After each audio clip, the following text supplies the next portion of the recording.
You work here as a janitor? Wow, it must be tough being poor. Those condescending words came from Cindy, my brother's wife. Even though we hadn't seen each other in a while, she said this with a mocking laugh. I've known for a while that she doesn't think much of me. I thought we had grown apart, and I wouldn't have to see her again, but I was wrong. However, this time I won't back down. Her being here means something's coming, and I can't help but hold back a laugh. I stay calm and respond, watching as her face freezes when she hears my reply.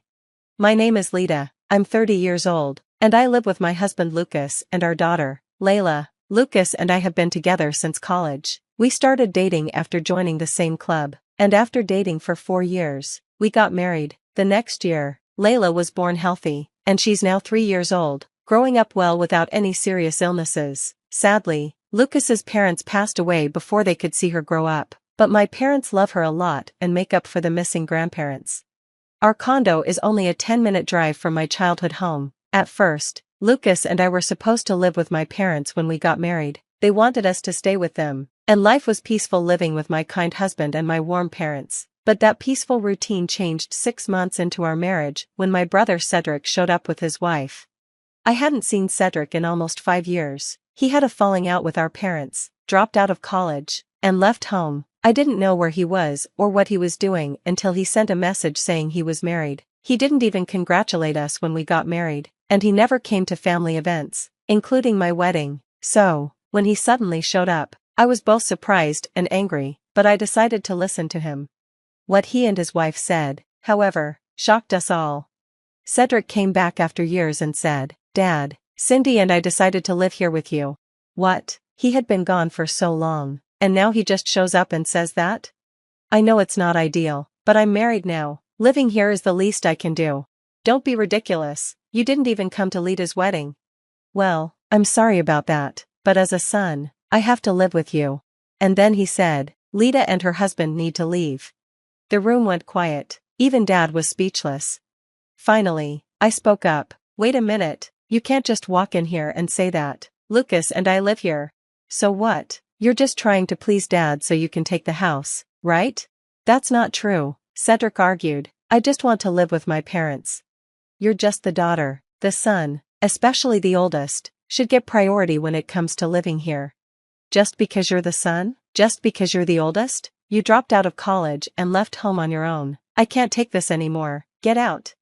I grabbed my brother by the arm and dragged him to the door. We argued at the door, but then Cindy said, "Let's just go home for today." So, Cedric reluctantly left, leaving my parents and husband exhausted. We all wondered what my brother might do next. A few days later, the doorbell rang. When I opened the door, a stranger is standing there, and there's a moving truck parked in front of the house. Confused, I ask him, "Are you with the movers? I think you've got the wrong house." "Nope, this is the right house," he replies. "We're here to move stuff for Cedric." Cedric? My brother? I realize these movers are part of my family, so I tell them to go ahead, but then the mover goes back to his truck and signals to his crew. Suddenly, several men start carrying boxes into our house. I had no idea my brother was moving in. Not a word was mentioned to me. Since my parents are out, I can't ask them about it. I feel like I'm the last to know, so I rush upstairs to find my husband. "Hey, Lucas, you haven't heard anything about my brother moving in, have you?" "What? What are you talking about? There's no way," he says. "Then come look. Movers are bringing in his stuff." "That's crazy. I haven't heard anything about this." "Never mind, just come." I pull Lucas downstairs, and the hallway is already filled with boxes. The movers keep bringing more inside. Lucas tries to stop them, but they say, "We're just doing what we were told. Your family, right?" We try calling my brother, but he doesn't answer. We call my parents, but their phones are on silent. Eventually, all the boxes are inside, and the movers leave without saying a word. Now we're standing in front of a pile of boxes, completely confused. Why does my brother have so much stuff here? Is he planning to move in without telling us or Dad? We consider the worst-case scenario and decide to wait for our parents to come home and figure out what to do. An hour later, my brother and his wife show up first. "Hey, Lita, we're moving in. You better get out," my brother says. "Wait, you moved your stuff in without telling anyone? Why?" I ask. "This was originally my home. What's wrong with bringing my stuff back?" He replies. "Are you serious?" I start to argue with him, but But then I hear a mocking laugh from behind. I turn around and see Cindy, my brother's wife, grinning smugly. Noticing my stare, she says, "Oops, sorry," with no real apology. Then she taunts me, "So, you must be Lita, right? Can't listen to Cedric or something? How childish can you be?" "What's this about?" I ask, getting frustrated. For the record, my brother dropped out of college on his own and moved out. Why bring it up now? I continue. "Haven't you heard? Cedric moved back in with your parents. He's such a good son," Cindy says, with a grin. "We never asked for this," I snap. "This is where my husband and I live, so please leave." "Too bad, we've already given up our condo," Cindy says. "Anyway, you guys are the ones who need to leave, not us. Good luck." Then Cindy and Cedric start unpacking, ignoring us completely. Later, my parents came home and argued with my brother, but he and Cindy refused to leave. From that moment on, life became horrible. Every day, my husband and I were insulted by my brother and Cindy. They used our clothes and accessories without permission, and when we asked for an apology, they just dismissed it, saying, "We're family, so what's the big deal?" When my pregnancy was confirmed, Cindy said, "Lita, you're just a housewife, right? And Lucas's company is just average. Your child is going to be born into a poor family. That's so sad. Why are you having a baby before us?" I started to feel mentally drained and upset. Just being in the same room as them made me cry, so I locked myself in my room all day. My parents noticed and suggested to my husband that we separate, saying it would be too late if something happened to the baby. They convinced him to move out of their house as soon as possible. My husband quickly found a new place for us to live, and we moved. Life became peaceful again, like the past had never happened. The first few days after the move were difficult, but with my husband's support, I managed to get through it. I deleted my brother's contact and asked my parents not to give him or Cindy our new address. Soon, my parents started visiting us often, ignoring my brother and Cindy at their house. They asked my brother and Cindy to cover the living expenses and rent, but when they refused, my parents started throwing their things out into the yard. Finally, my brother and Cindy moved out. It's been almost 3 years since then, and I haven't seen them. We thought about living with my parents again, but we didn't know when my brother might show up, so living there didn't feel like a good option. Besides, our family home was getting old, and my parents were thinking about moving into our condo. One day, as I was leaving the house to go shopping, I saw a familiar face. As soon as I saw her, old memories came rushing back. "Oh my gosh, is that you, Lita?" It was Cindy. "Why are you here?" I asked. "Why wouldn't I be? I'm here to check out this fancy apartment building." "Check it out? You're not planning to move here with my brother, are you?" "Well, that's a secret, but running into you is a surprise." "Still struggling financially?" "What do you mean? That cheap-looking sweater and those skinny jeans must mean you're tight on money, walking out of here like that." "What are you talking about? You poor thing, you have a kid now, right? That's just so sad." "What's sad about it? My husband and I are happily raising our child." "Don't get all defensive. Someone like you, with no redeeming qualities, shouldn't even have a kid. Talk about delusional." Cindy burst out laughing, and that was the breaking point for me. I had had enough. Nothing had changed since I last saw her. She was still focused on bringing people down. I couldn't stand it anymore. I took a deep breath and decided to speak up. "Look, what's your problem? I get that you don't like me, but can we just not get involved with each other?" She smirked and replied, "What, scared? I saw you at your most pitiful moment." "What are you talking about?" I asked, confused. "You're a janitor here, aren't you?" Cindy said with a laugh. "It must be tough, being poor."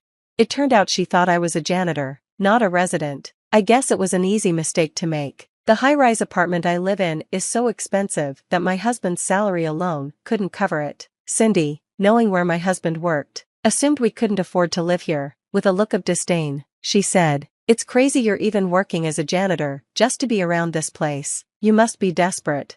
I was fed up. It was time to put her in her place. "Can you stop making assumptions? I'm not the janitor," I said, trying to stay calm. She laughed. "Chill out. How about this? I won't tell Cedric I saw you here, but from now on, you'll be my servant. You'll do whatever I say, got it?" I couldn't believe it. She thought I was just some janitor in a luxury apartment building and was making a childish proposal. That was it. I couldn't let her go on anymore. "Excuse me, what are you talking about? You're misunderstanding everything. This is my home," I said firmly. Cindy's smile froze, and she looked at me in disbelief. I ignored her shock and continued. This is my home, and it's owned by my husband, I said. What? What are you talking about? She stammered. I explained. This apartment was originally owned by my husband's parents. Now, it's been passed down to him, and he rents it out through a real estate agent. The reason my husband was able to find a new place so quickly is because he owns this apartment. It's part of his inheritance. I went on. My husband even prepared this place to protect me from you and my brother. I've started helping with the real estate agent to lessen his burden. Cindy was still shocked, but I pressed on. Did you come here with someone today? I asked. What? Of course I came with Cedric, she replied nervously. I didn't hear Cedric's name from the real estate agent, I said. So, you came with someone else? Suddenly, an unfamiliar man appeared from behind Cindy and said, Sorry to keep you waiting. He put his arm around Cindy's waist and kissed her affectionately. At that moment, I realized what was going on, and Cindy knew I'd figured it out. She quickly pulled away from the man. I made sure he could hear me as I spoke up. Cindy, are you sure it's okay to be here like this? You're a housewife, but you're out here with another man. You're going to tire my brother out, you know? She quickly snapped. What are you talking about? I added, What's this? A married woman on a date with another man? Or is he just a friend? Her face turned red as she pleaded. I have to tell Cedric, please.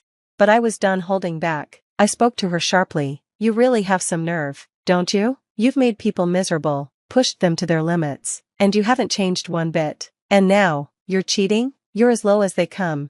Tears welled up in Cindy's eyes as she pleaded. Lita, please. I said firmly, because of you and my brother, I've suffered a lot. How dare you mock people without even apologizing? I will never forgive either of you. You'll experience the pain I went through and more, I said. At my words, Cindy collapsed to the ground, sobbing loudly. That's how Cindy's affair was exposed. I told my brother about it, and it turned out she was already married and had been trying to get her lover to buy the high-rise apartment for her.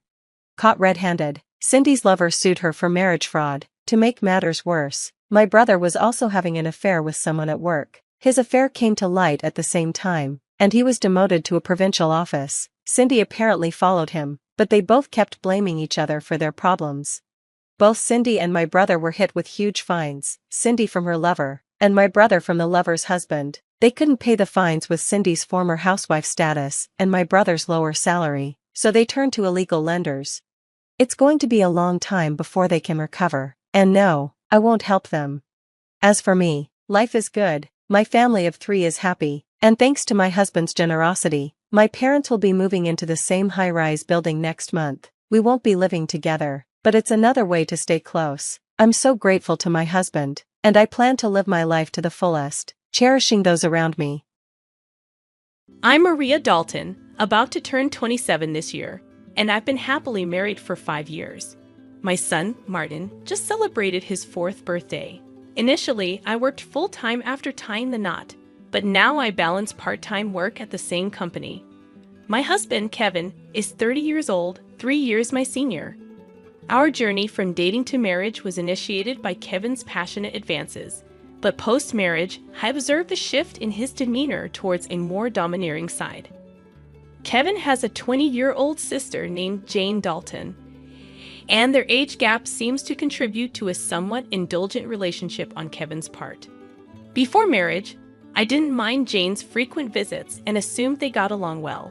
However, after tying the knot, I started noticing changes in her behavior. Jane often drops by unannounced, at any time, and expects to be served without ever bringing a token of appreciation. Kevin, rather than addressing the situation, expects me to accommodate her demands. Jane acts as though I'm invisible, addressing only Kevin with a casual brother, I'm here again.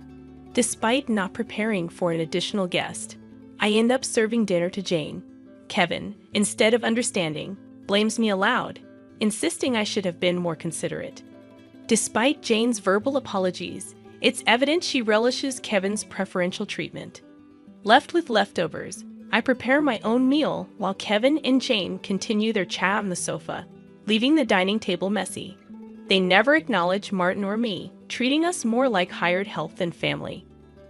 One evening, as I'm about to take a bath with Martin, Kevin interrupts, loudly instructing me to buy a cake for Jane.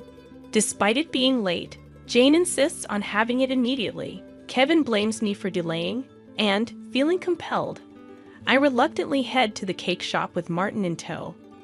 Overhearing their conversation, I learn they're criticizing me for being inconsiderate and questioning the decision to marry me. Meanwhile, Martin, though unable to grasp the words, senses tension in our relationship.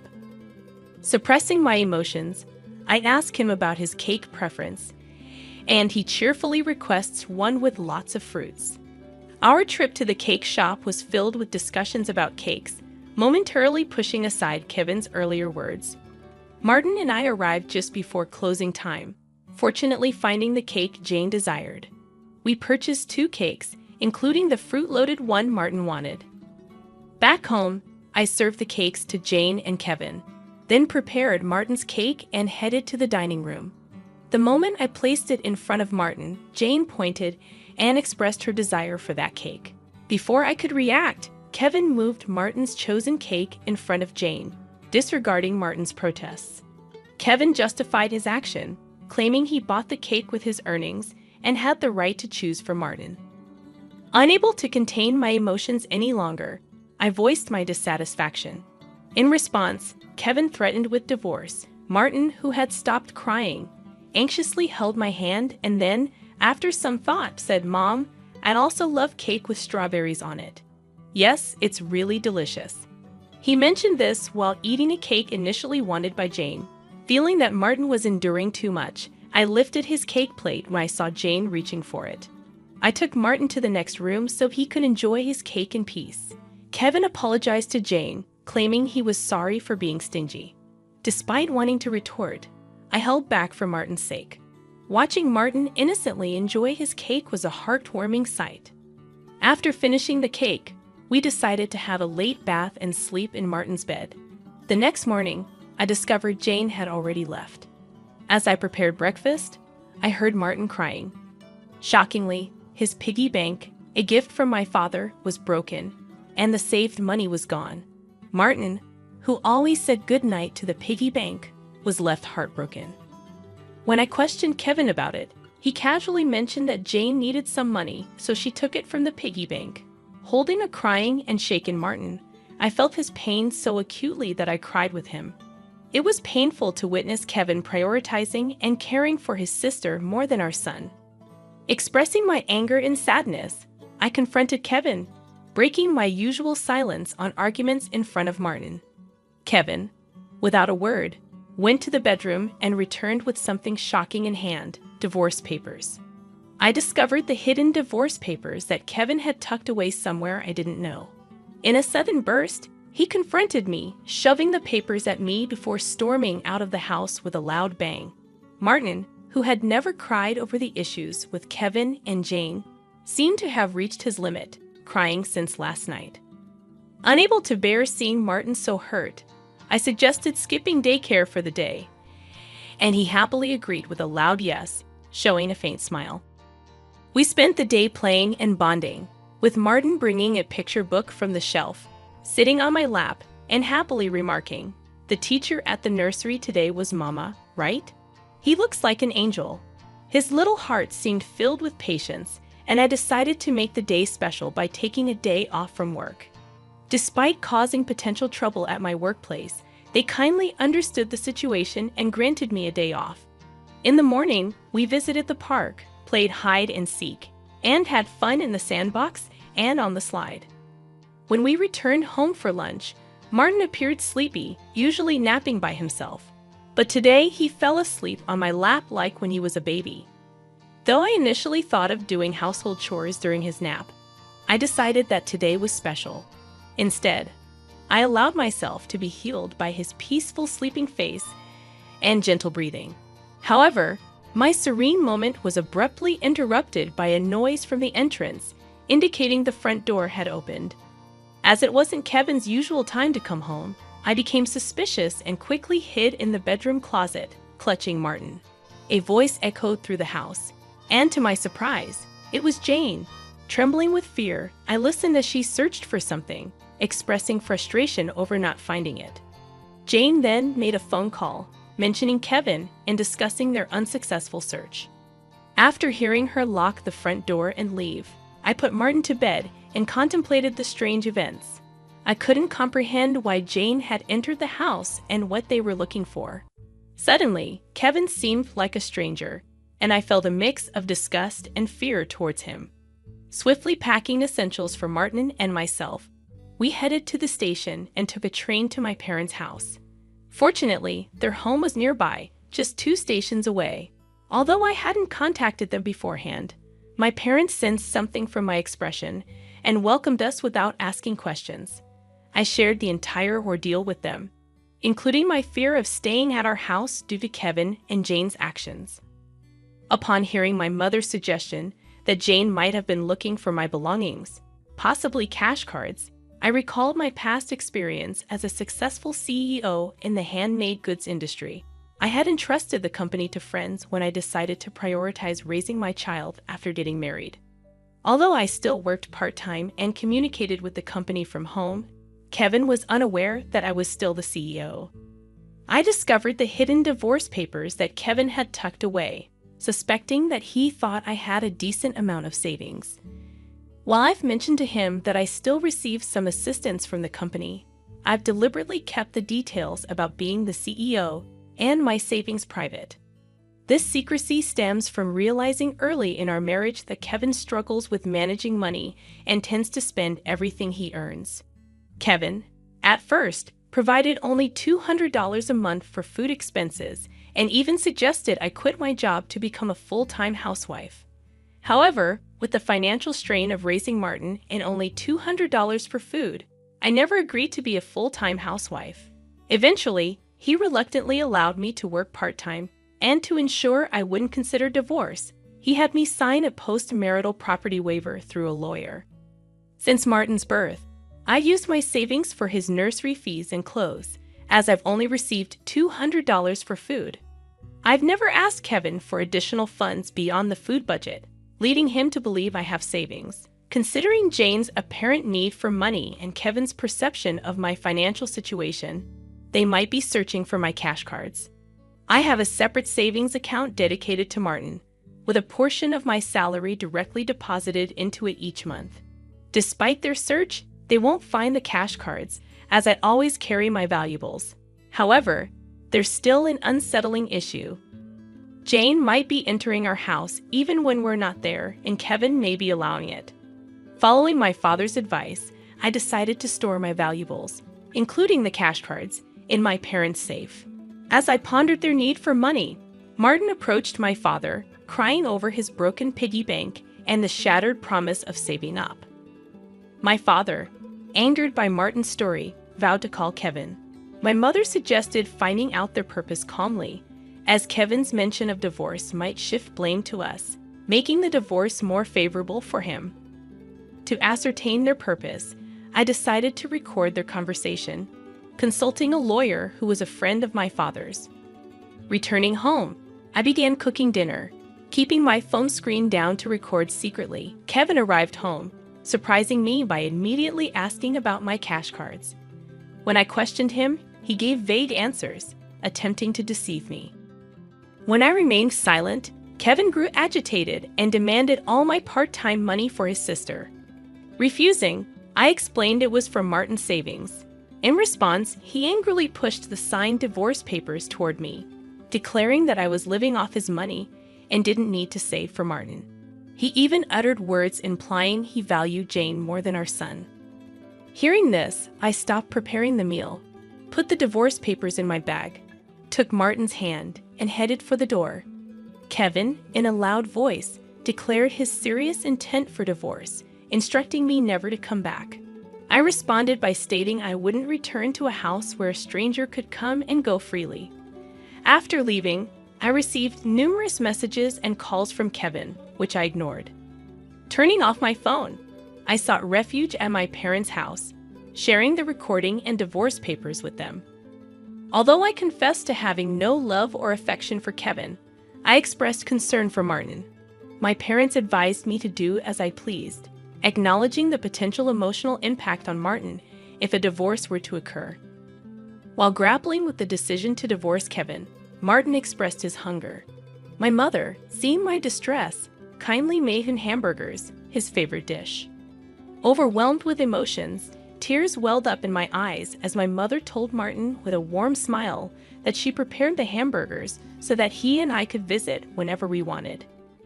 Taking a bite, Martin exclaimed with joy, praising Grandma's hamburgers and expressing a desire to eat them every day. I responded, saying it's because the hamburger contains the love I have for him, and he, in a touching gesture, took a big bite and offered it to me.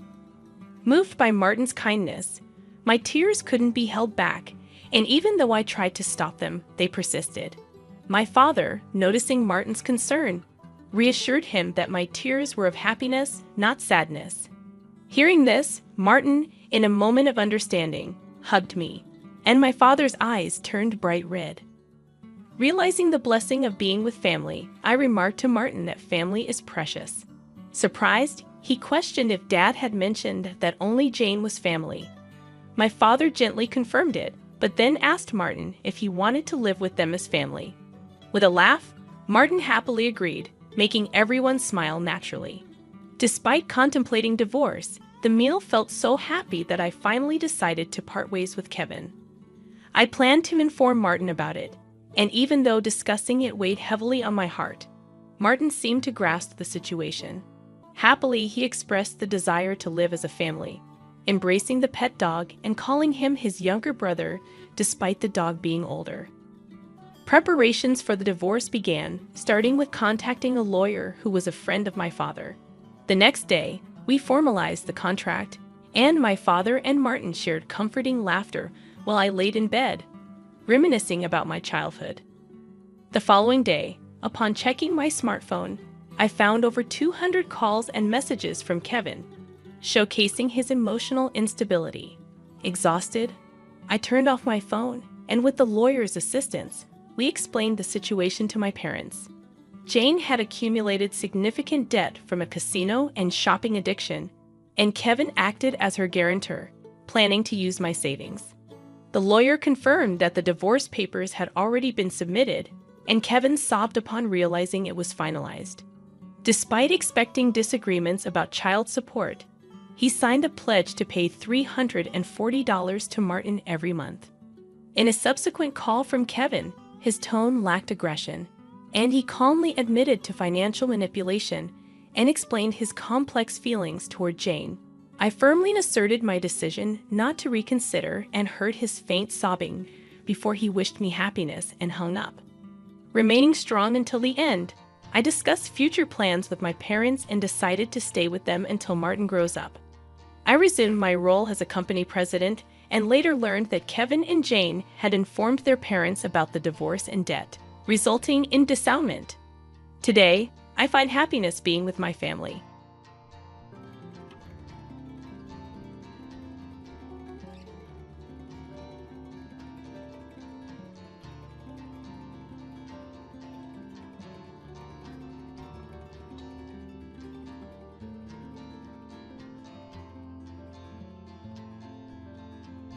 My husband Jack revealed Andy's prenuptial agreement upon receiving his inheritance, declaring, "I don't need a life with you anymore.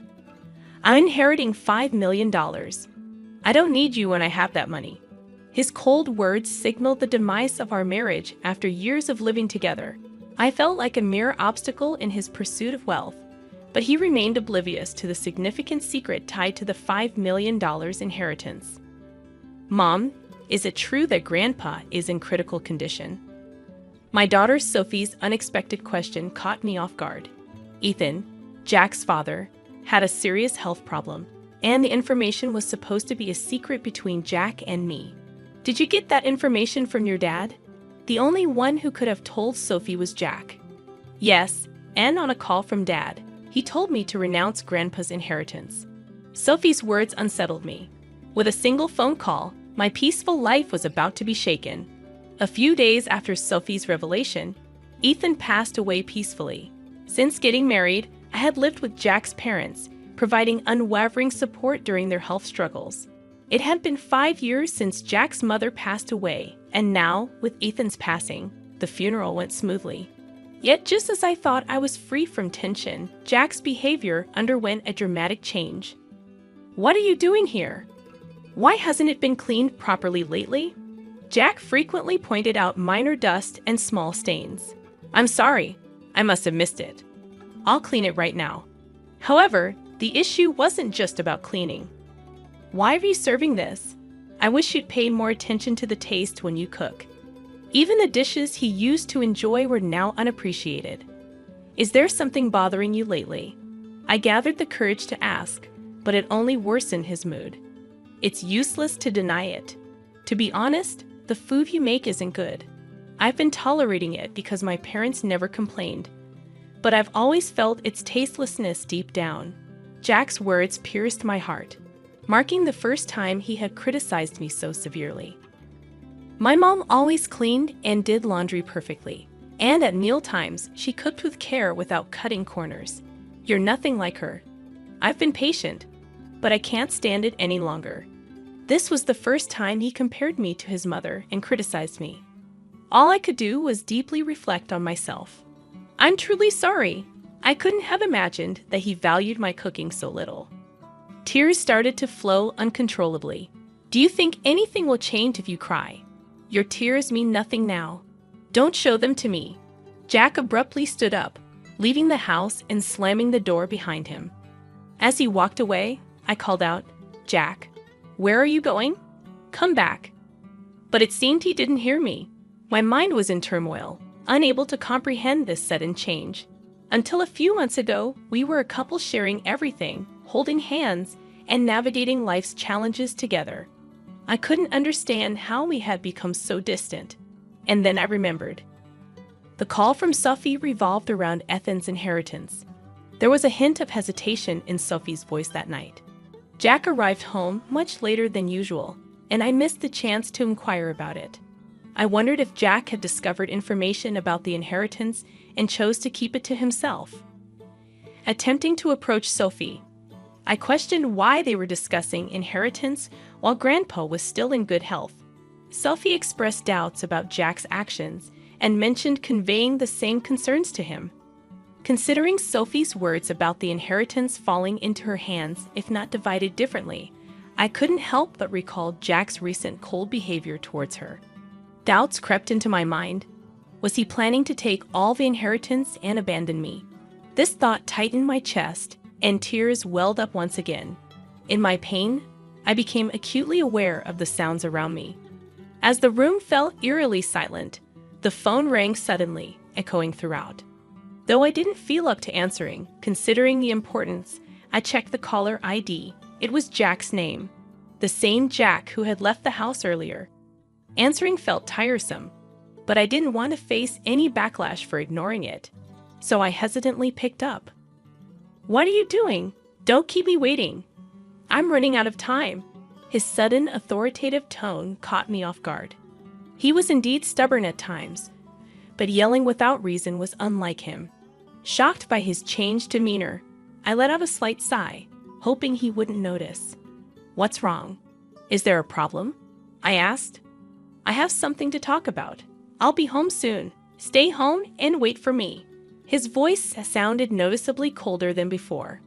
I replied with a brief "okay" and promptly hung up. Looking at the clock, I realized more than 3 hours had passed since Jack went out. Overwhelmed with confusion and pain, I hadn't noticed the time. After a while, I heard the door open and Jack's footsteps. A sweet scent of body wash, one we didn't use at home, wafted from him. That unfamiliar smell intensified the pain in my chest. "I'll be straight. It's over. I want to end our relationship. As a token of gratitude, I'll give you $220,000. I'm genuinely tired of you not managing things at home. I want to live peacefully in my old age," he declared. Linda, who had dreamt of a peaceful old age, now faced the shattering of that dream by none other than Jack. "Why are you?" Her words trailed off as she searched for what to say. Jack looked at her with a smug smile. At that moment, a bright ringtone from Jack's cell phone filled the room, an unfamiliar tone different from his usual one. "To Linda, It felt like this unusual sound hinted at communication from a specific individual. "I'm sorry, but I haven't finished my errands yet." Linda sensed a slight softness in Jack's voice, different from how he usually sounded towards her. It felt somewhat kinder and more intimate. Furthermore, the sweet scent of body wash, the unique ringtone, and the change in tone hinted at something he might be hiding. "Linda knew it," whispered quietly. After ending his call, Jack looked down at Linda with emotionless, cold eyes. "My intentions haven't changed. I want you to sign this document. I'll contact you later. Make sure to have it signed by then. I don't plan to come back to this house. Remember, this house is now yours." Without uttering another word or even looking at my face, Jack headed towards the door. What did our long marital life of 40 years mean? A few days later, I found myself at a lawyer's office gathering information about Jack's actions and Ethan's inheritance. When I explained it to our daughter Sophie, her complexion changed.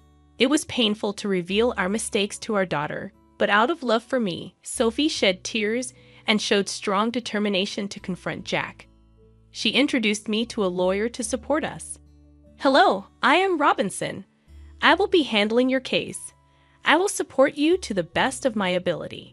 The woman named Robinson, sitting across from me, seemed to be in her late 40s, exuding a calm aura. Her neatly groomed hair and professional attire provided reassurance. "I'm truly sorry for approaching you suddenly. My name is Lily Johnson. I'm a bit nervous since it's our first meeting under such circumstances." "That's all right. I have already received some information from Sophie," Robinson assured me. Based on what I'd researched and the information Robinson separately gathered, we verified the facts. My husband didn't have any siblings, so if Sophie renounced the inheritance, the substantial fortune of about $5 million would all go to him. We also uncovered an important fact about his affair with a woman named Jennifer through joint investigation. "How do you intend to proceed from here?" Mrs. Robinson asked in a gentle tone and soft eyes. "Thank you from the bottom of my heart," I said, appreciating her. After exchanging fees and a brief discussion, I quietly left the office. 5 days later, I received a call from Jack proposing a meeting at a quiet cafe. I arrived a bit earlier, choosing a seat by the window to enjoy the calm outside view. When Jack and his new girlfriend Jennifer walked in, he smirked with a sense of pride. "Are you prepared for the divorce?"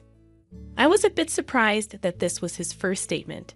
It seemed he's convinced he's in full control. "Is this your new associate?"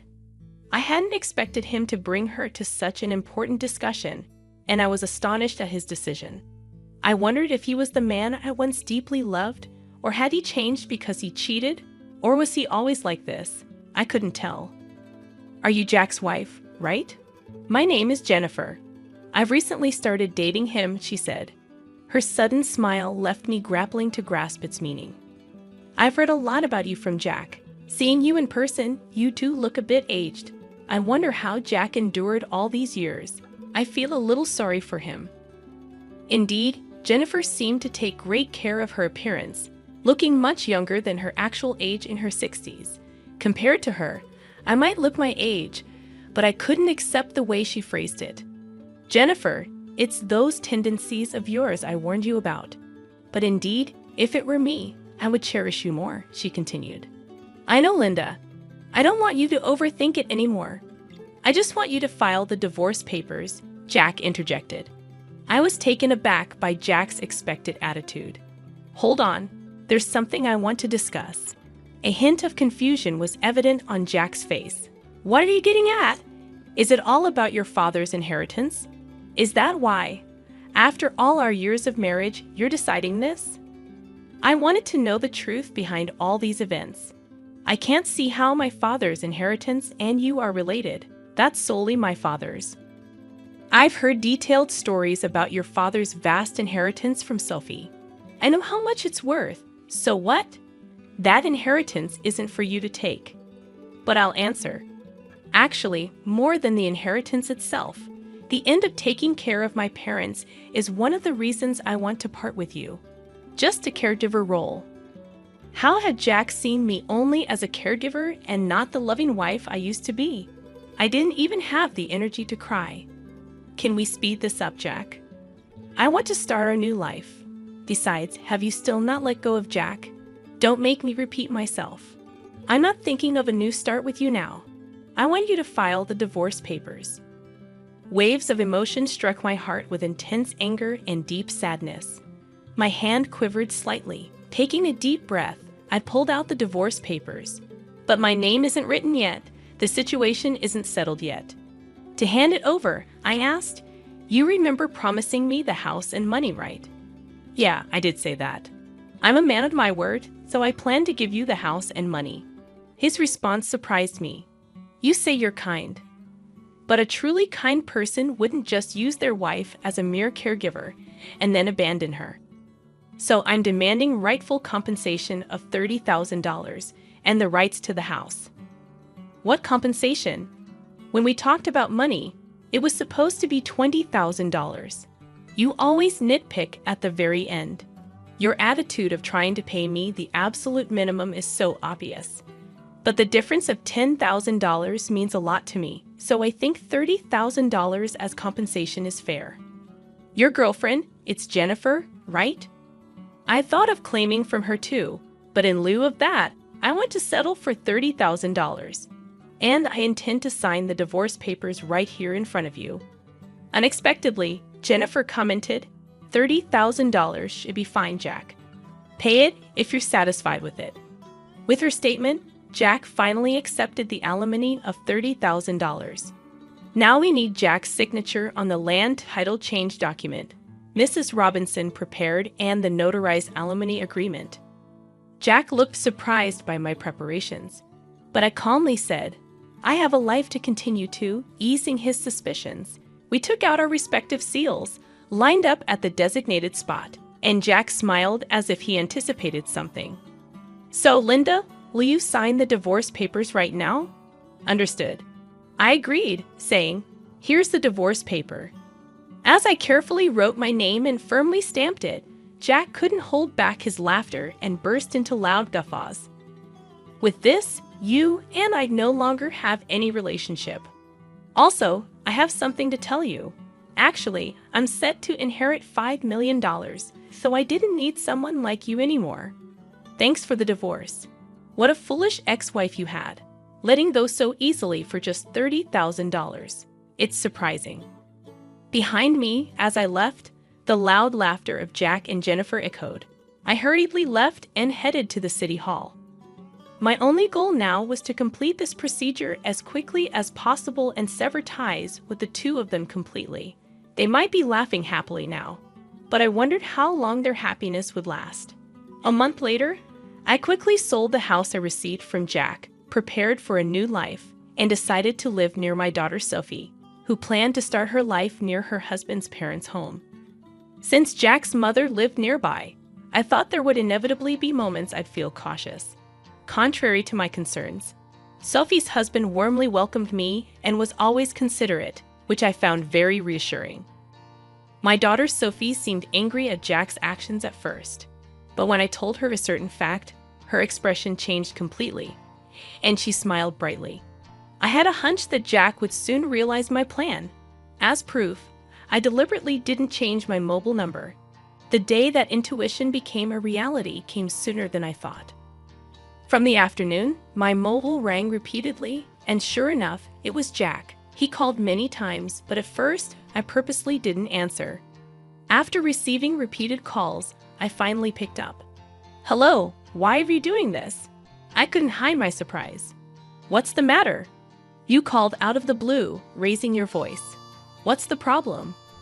"Where are you right now?" I thought he might have visited the house we used to live in. But in reality, that house had already been sold, and the new tenant might have moved in, or it could have become an empty lot. Considering this fact, the image of Jack's panicked demeanor surfaced in my mind, and I felt a little sorry for him. "Since we've decided to divorce, there's no need for you to be involved anymore. Where did Sophie go? I can't find her." It seems he went to Sophie's previous house. Of course, she wasn't there. I manage all the information and procedures related to Sophie's husband's family home, so Jack had no way of knowing. He seems to have hit a dead end and contacted me. Yes, actually, Sophie has moved to a new place. Why didn't you tell me something so important? Moreover, did you know about that too? It seems my husband finally realized the truth. By that, are you referring to the significant hidden debt that Ethan had? Actually, when I investigated Ethan's inheritance in detail, I was shocked by the amount of the inheritance. But at the same time, I found out about a considerable hidden debt. Probably, while he was alive, he estimated he could repay the debt with about $5 million and hid that fact from us. However, he passed away midway through repayment, and the hidden debt was left neglected. And when you officially receive an inheritance, you are also obliged to inherit such hidden debts. Jack was blinded by the allure of easy money and neglected thorough verification and investigation. That was his big mistake. So, I have a question. Did you really know about my dad's debt? Jack asked. Information is easy to come by. It becomes clear to anyone with a little search. That's why I noticed it. I imagined Jack turning red with anger on the other end of the phone. Anyway, what about the promised money? What about the money you intended to return? I had my suspicions, but his real goal was money after all. Besides, about that property. If I had known about my dad's debt from the beginning, I wouldn't have gotten involved at all. I understand how you feel. I thought it deep down, but I chose not to say it. But think about it, putting aside the money issue for a moment. You got to marry a very attractive woman, right? Isn't that pretty lucky? Of course, I don't know if Jennifer chose Jack because of his assets or if it was truly love. As soon as Jennifer found out about my debt, she left me. I thought she would. It's exactly as I expected, Linda. Think about it. How about starting over with me? I feel deceived by Jennifer. I just realized now you're the person I really need. The tone of Jack's voice suddenly dropped and became emotional. I wondered if he had forgotten everything he did to me. I'm cornered. Every day, I'm being rushed by collectors, and the debt I can't repay is piling up. I'm at my limit. I really feel my life is in danger. Help me, please. Even after hearing his desperate plea, I calmly thought, if I were in this situation, would Jack help me? I carefully chose my words and took a deep breath before answering. Right now, I'm living peacefully and am truly satisfied. And in the days to come, I want to live in peace. You might have forgotten, but remember what was said at my response. Jack was momentarily lost for words on the other end of the phone. You mean back then? Yes, exactly, Jack. I'm really grateful that we were able to get divorced. Thank you for giving me a chance to choose a new path. I felt the tremor in Jack's voice and his tears, but for my future, I made up my mind and quietly ended the call. This marked the complete end of our relationship. I don't know how Jack's life is now or how he's repaying his debt, but I hope he's making an effort somewhere. Linda, how about taking a walk outside while looking at the beautiful scenery? Currently, I'm enjoying my days with a wonderful person I met through a hobby in Chicago. He's very warm and always with me. Spending time with him brings me unparalleled happiness.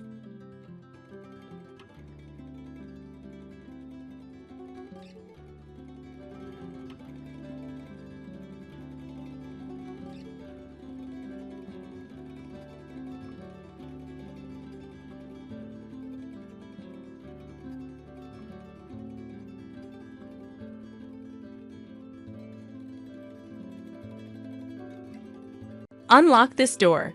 Have you lost your mind? They're probably saying that on the other side of this thick door, but I can't hear them, and frankly, I don't need their forgiveness. Facing the three flustered fools on the other side, I waved with a smile and said, "Let's go. Wonder if you can make it back safely. Good luck." My name is Leah, a 30-year-old officer worker. I'm a newlywed, married for just a year with no kids yet. Back when I was single, my hobby was taking day trips using the train on my days off. Friends would ask, "Don't you get lonely traveling alone?" But I found it surprisingly pleasant to move at my own pace without a fixed schedule.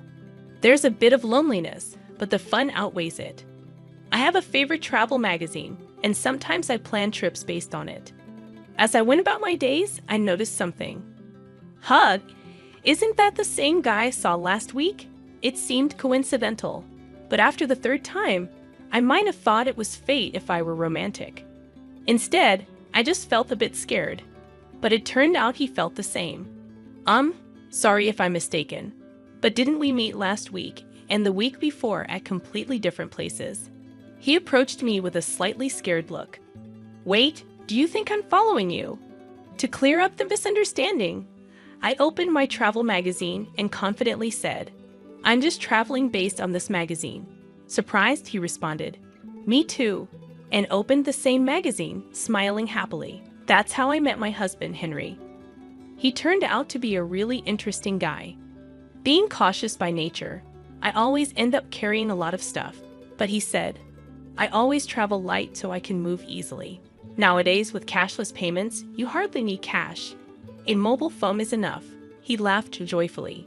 Talking with someone with such different values was very stimulating. We hit it off, discussing our favorite travel destinations and exchanged contacts.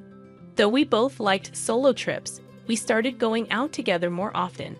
Surprisingly, I enjoyed sharing memories with someone else, and I found that local food tastes even better when shared. One day, after about 6 months, Henry asked me to go out. I didn't feel bad at all. In fact, I felt the same way and remember being very happy. We decided to get married 6 months into our relationship. I thought our happy newlywed life was just beginning, but my expectations quickly shattered due to Henry's parents, Jack and Aaliyah. Their house is about a 30-minute drive from ours. They are still in their 50s, with Aaliyah working part-time, and both of them are employed. Initially, they used to visit our house, but lately, we've managed to maintain a reasonable distance. However, an incident occurred that disrupted this balance. Hey, Henry, let's go here on our next day off. I agree, sounds good. Our post-marriage tradition of many trips to tourist spots continued as usual. Minimalist Henry recently reduced his belongings to just a mobile phone, even entrusting his wallet to me. It feels so light. I don't look like someone who's about to go out at all, do I? He said with a contented smile. I thought to myself, at least carry your own wallet. But it wasn't really a bother. It was an ordinary conversation, but that day was different. Oh, by the way, Dad and Mom's wedding anniversary is coming up soon. How about we invite my parents on our next trip? Henry's sudden suggestion made me tense up. Of course, there was a reason for that, but I couldn't just say no. So I responded, yeah, that sounds good. We haven't seen Aaliyah and Jack recently anyway. Unaware of my slightly strained face, Henry didn't notice a thing.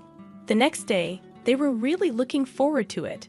When I called, he told me, I guess I have to give it my best shot. So I steeled myself. Honestly, I'm not comfortable around my parents-in-law. They're not bad people, we're just not a good fit. I'm more on the reserved side, not fond of noisy places, and this applies to people too. Talking to high-energy people can be mentally exhausting for me. Speaking of my parents-in-law, they are incredibly cheerful.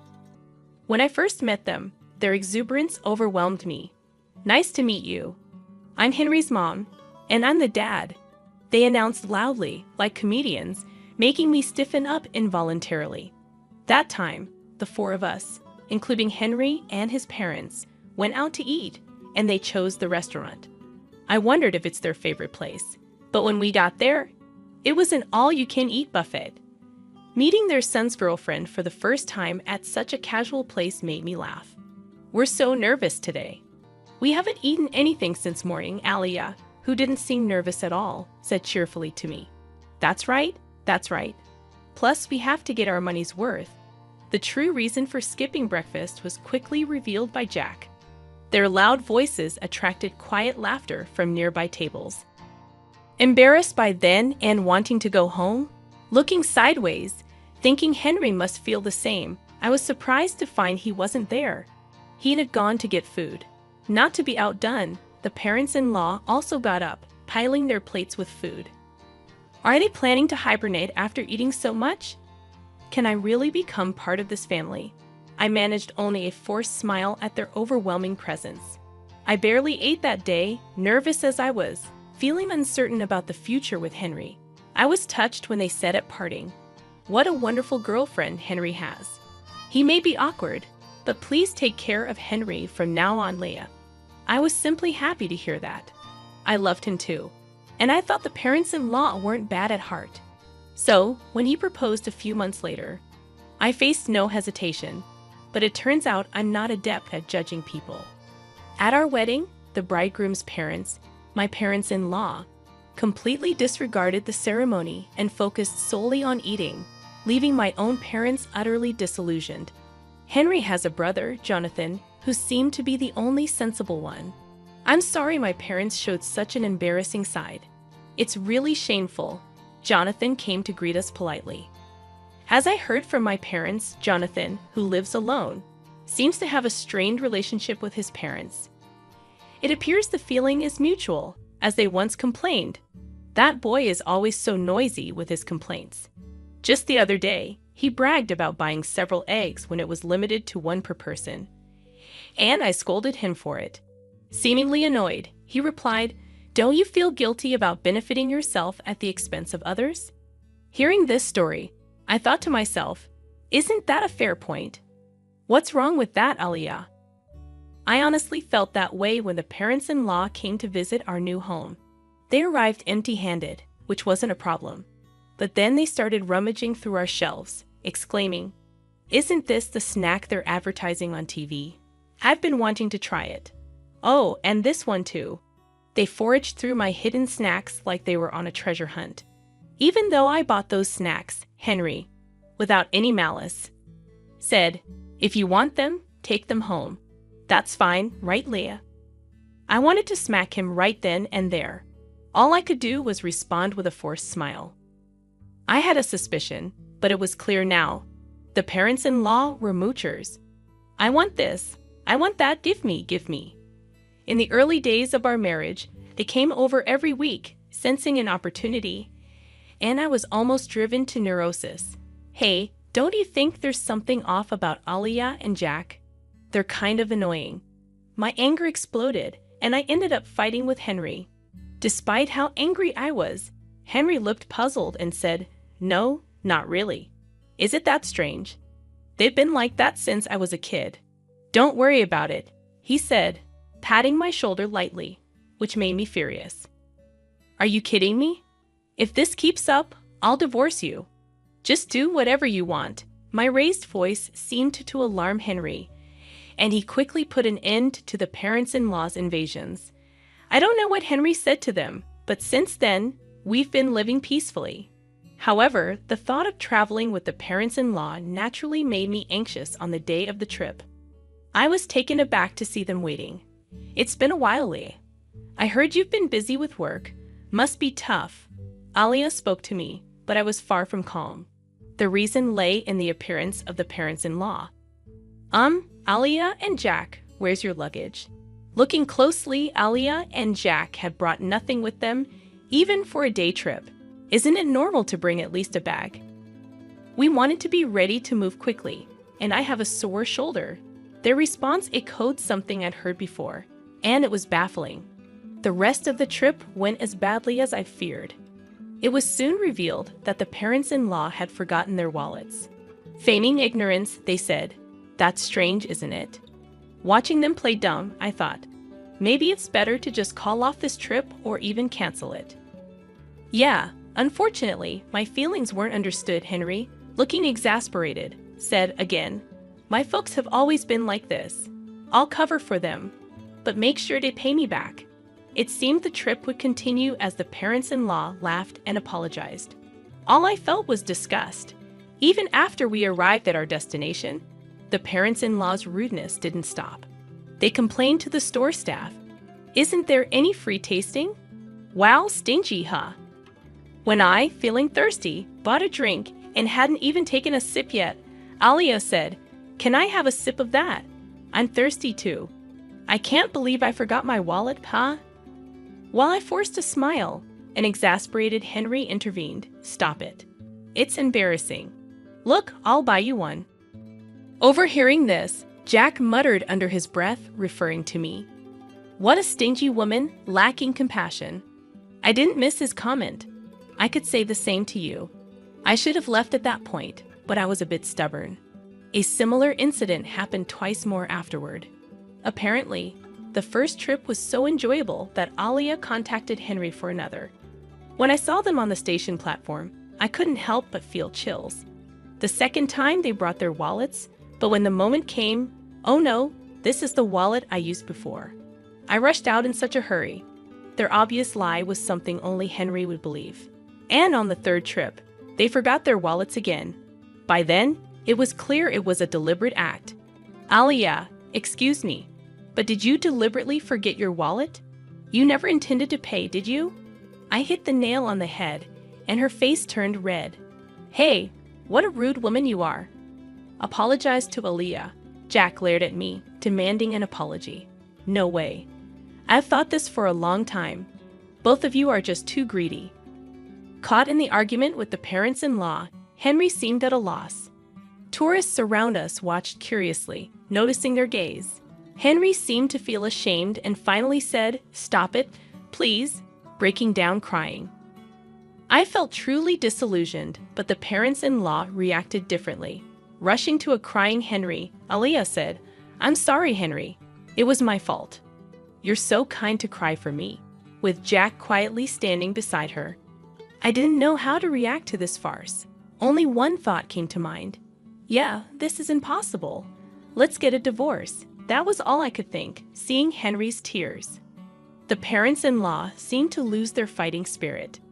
"Leah, we know we're often in the wrong. It's Henry's money.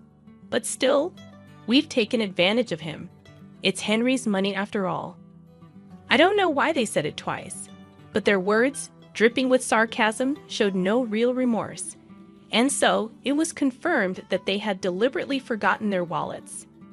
Alia referred to it as Henry's money, but we both work, and his salary is only slightly higher than mine. Our actual incomes are not much different. Recently, every trip with the parents-in-law ended with, "I want to buy this too. Maybe some gifts for the neighbors as well. What's that? Looks tasty. Hey, Henry, buy that for me." Because of their endless demands, Henry's credit card bills were shockingly high. We've been living mostly on my salary for the past few months. At the time of marriage, I considered it family money and believed in spending within the limits of our allowance for personal desires. Don't be a burden to your partner. The thing that infuriated me the most was when cashless reliant Henry exclaimed at our travel destination, "What, only cash here?" He called me over, pulled his wallet out of my bag. It only had a few dollars in coins. "No, I messed up. You know I don't carry cash, right?" he said without malice. It still makes me furious thinking about it. For the record, I always paid for my own things, yet the parents-in-law probably thought I was living off Henry's money and just complaining. We split living expenses, so such accusations were nothing but unpleasant. Thinking all this, I coldly watched Henry crying and Jack consoling him. After a moment of thought, I said, "I was wrong too. Sorry for being presumptuous. You guys go ahead on the train. I'll buy some drinks and follow." I smiled calmly, and Henry and the parents-in-law happily boarded the train. Their smiles turned to panic a few minutes later when I didn't return. Henry must have felt something was off as he messaged me, "Leah, are you coming? The train is about to leave."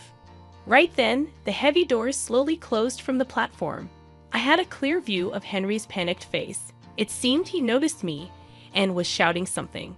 I was replying to his earlier message, "I'm divorcing you. If your parents are so important, live happily with them. Goodbye." I ignored his calls, thinking, doesn't he care about being a nuisance on the train? Keys. He sent several messages afterward, but I ignored them all. Henry's face through the door slowly turned to anger. "Hey, open this door. Are you crazy?" "I won't forgive you," he said, as if I needed his permission. The parents-in-law seemed to be yelling too, but of course, I couldn't hear them. Smiling at the three fools, I said, Let's go. Wonder if you'll make it back safely. Good luck." The train quietly departed, quickly disappearing from sight. That train won't stop for a while. Walking back would be quite a challenge. After watching the train leave, I hurried home to pack my bags and left. I stayed with a friend I'd been discussing divorce with. Henry's barrage of messages continued until they suddenly stopped. His phone must have died. He often forgot to charge it before bed, and it was only at 20% this morning. Portable battery chargers are essential. That was Henry's mantra. But his crucial portable battery charger was in my bag, along with his wallet. I left all the belongings he entrusted to me at home. He must be panicking by now, but that's not my concern. While planning my next steps with my friend, my mobile phone rang. The caller was unexpected. Jonathan, Henry's brother. "Leah, I'm sorry. Did something happen?" According to Jonathan, Henry's phone had run out of battery, and in his panic, he dropped it, shattering the screen. Unable to reach me, the desperate parents-in-law could only think of one person to call. So I got contacted, but all I got was, "Ask Leah for the reason." He seemed unwilling to say more. I told Jonathan everything about Henry and the parents-in-law without holding back.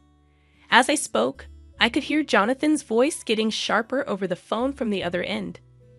"Leah's making a fool of us. Tell her off, Jonathan." The in-laws were loudly insisting that Jonathan, with his way with words, would out-talk me.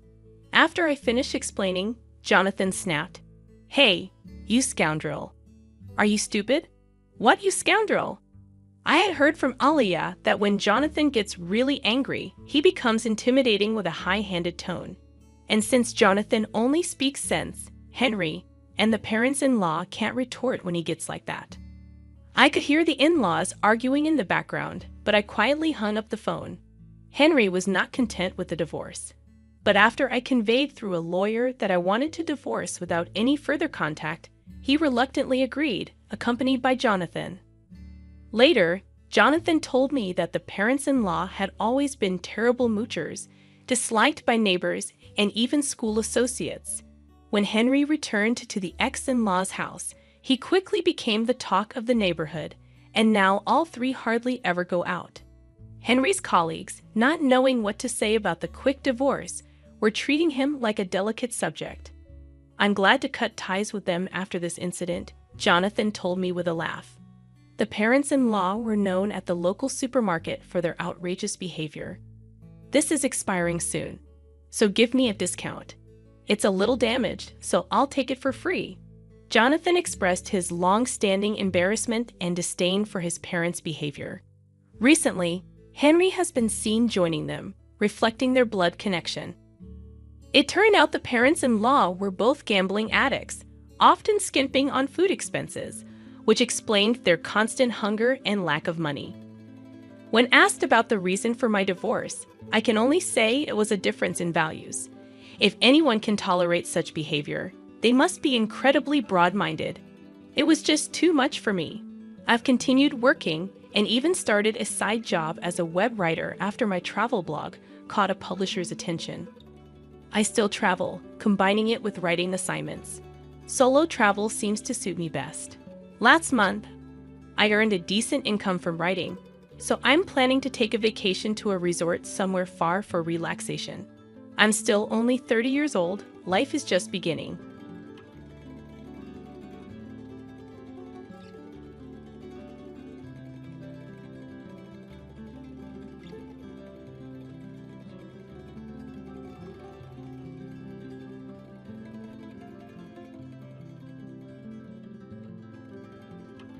Greetings, I'm Jenny, aged 27. 3 years back, I tied the knot with Hugo, the most remarkable person I've ever met. He's a delightful goofball, overflowing with kindness and compassion, making each day feel extraordinary. Regrettably, the same sentiment doesn't extend to his mother, Maria, also known as my mother-in-law. For reasons unknown, Maria has harbored animosity toward me since day one, a sentiment I comprehend. After all, Hugo is her cherished son, and she's merely safeguarding his interests. However, I firmly believe she sometimes crosses the line. Maria has a knack for subtle injustices that seem innocent but are actually calculated to incite frustration, painting you as the unreasonable one. We all have encountered someone like her. Unfortunately, she happens to be my mother-in-law. I was brought up differently. I'm inclined to call out nonsense and rarely hold back. Perhaps that's what drew Hugo to me. Our contrasting personalities attracting each other, as they say. Having studied psychology, I can discern Maria's ill intentions. Our dominant personalities clash, which likely led to her first words to me. "Jenny, don't you think it's time to stop eating so much?" The table fell silent, stunned. Mortification painted my face pale as Hugo Kyle, my father-in-law, and Maria's son, reacted. Hugo, though embarrassed, admonished his mother. "Mom, that's terrible to say. Jenny can eat as she pleases." Maria backpedaled, claiming concern for my well-being, citing old photos where I appeared better. Despite my embarrassment morphing into irritation, I kept calm, not wanting to cause a scene during our initial meeting. I graciously accepted her unsolicited advice. As time passed, such incidents increased in frequency and intensity. Despite bonding with everyone, Maria remained the sole dissenter, her disdain unfounded. Even Hugo's childhood friend, Kirak, embraced me. Yet Maria persisted, even on my wedding day, behaving like a bridezilla, trying to undermine me. No, her hair should be in an updo like mine was. But you look so ugly. Maria's antics persisted, but amid the turmoil, I cherished the love and acceptance from the rest of Hugo's family. The gasps from the bridal party were audible, yet I found myself, unsurprised, having grown accustomed to such situations. In an attempt to rectify her words, my mother-in-law hastily backtracked. "Oh no, darling, that's not what I meant. You have the potential to look so much better. I see a lot of myself in Jenny. She's a bright young woman. Despite looking better at her age, I'd like to say she's beautiful in her own way." While my father-in-law managed to quell her ruthless antics on that day, the lingering pain and bitterness persisted. It went against my nature to remain silent and passive. My vibrant energy was diminishing, drained by this woman who seemed determined to undermine me. Fast forward 3 years to the current events of our story. We gathered at Hugo's childhood home, his parents' residence, for dinner on a Sunday night. My mother-in-law had graciously invited us, including Jack, indicating something significant was afoot. I had my suspicions, which were later confirmed, making the dinner plan seem more calculated. As the evening unfolded, my mother-in-law seized everyone's attention, announcing an important revelation. Armed with a paper, she began reading. "Attention, everyone. I have an announcement. Since my birthday is approaching, I want to share my plans. We're going to Hawaii." The paper confirmed the trip, met with excitement from everyone at the table. "That sounds fantastic." "What? Amazing news, Jenny. I've always wanted to go to Hawaii. This is great news. I'm so excited. Thanks so much, Ma." "Actually, you're not coming." "Honey, what do you mean? This wasn't part of the plan." I made some last-minute changes and canceled her ticket before incurring extra charges. So, my ticket was already purchased, and she just canceled it. Why does she hate me so much? Mom, what are you talking about? In the ensuing chaos, Jack and I remained silent. Harsh words flew back and forth until Maria finally offered an explanation. Okay, fine. I'll tell you why I thought Jenny shouldn't join the family event. As I'm getting older, I want to spend my remaining years with those I care about most. Unfortunately, Jenny doesn't belong on that list. Mom, really? What's wrong with you? Nothing's wrong with me. I'm just saying Jenny can't be considered family since she's not related by blood. By that logic, Jack shouldn't go either, right? He's not technically family, as you're stating. But we all know that's preposterous. He is part of the family. Since Hugo and Jenny got married, she's family too. Well, Jack is different. He's always been here, our sweet baby angel. But Jenny hasn't. I'm just not comfortable with her on the trip. It's my birthday, and I get to decide. Come on, Jenny, we're leaving. My resolute no reverberated through the room, capturing everyone's attention, including my adversary, who had been struggling to contain a smile. However, her expression turned serious at once. "Maria, it's been evident from the start that you harbor disdain toward me. For 3 years, I've endured your unbearable behavior. Do you think we're blind to your actions? Do you believe we don't see your narcissism? Watch your tone, young lady. Remember, you're in my house. And it won't be for much longer. In fact, I'm about to leave. But before I go, there's something I need to say." I addressed my beloved husband, whose eyes burned with anger as he looked at his mother.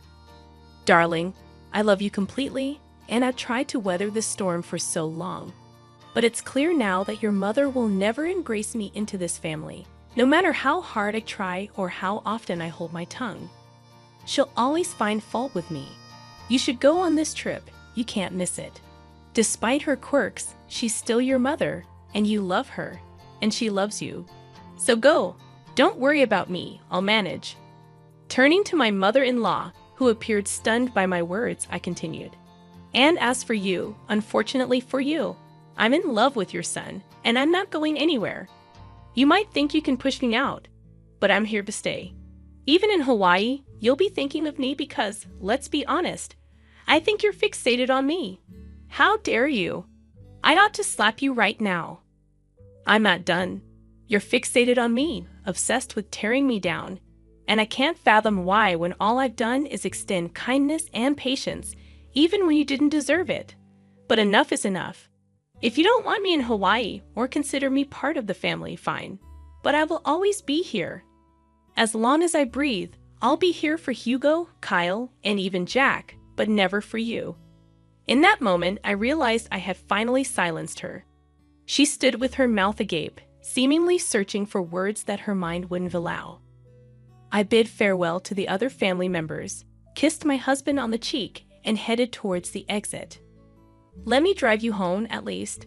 I can't let you take a cab.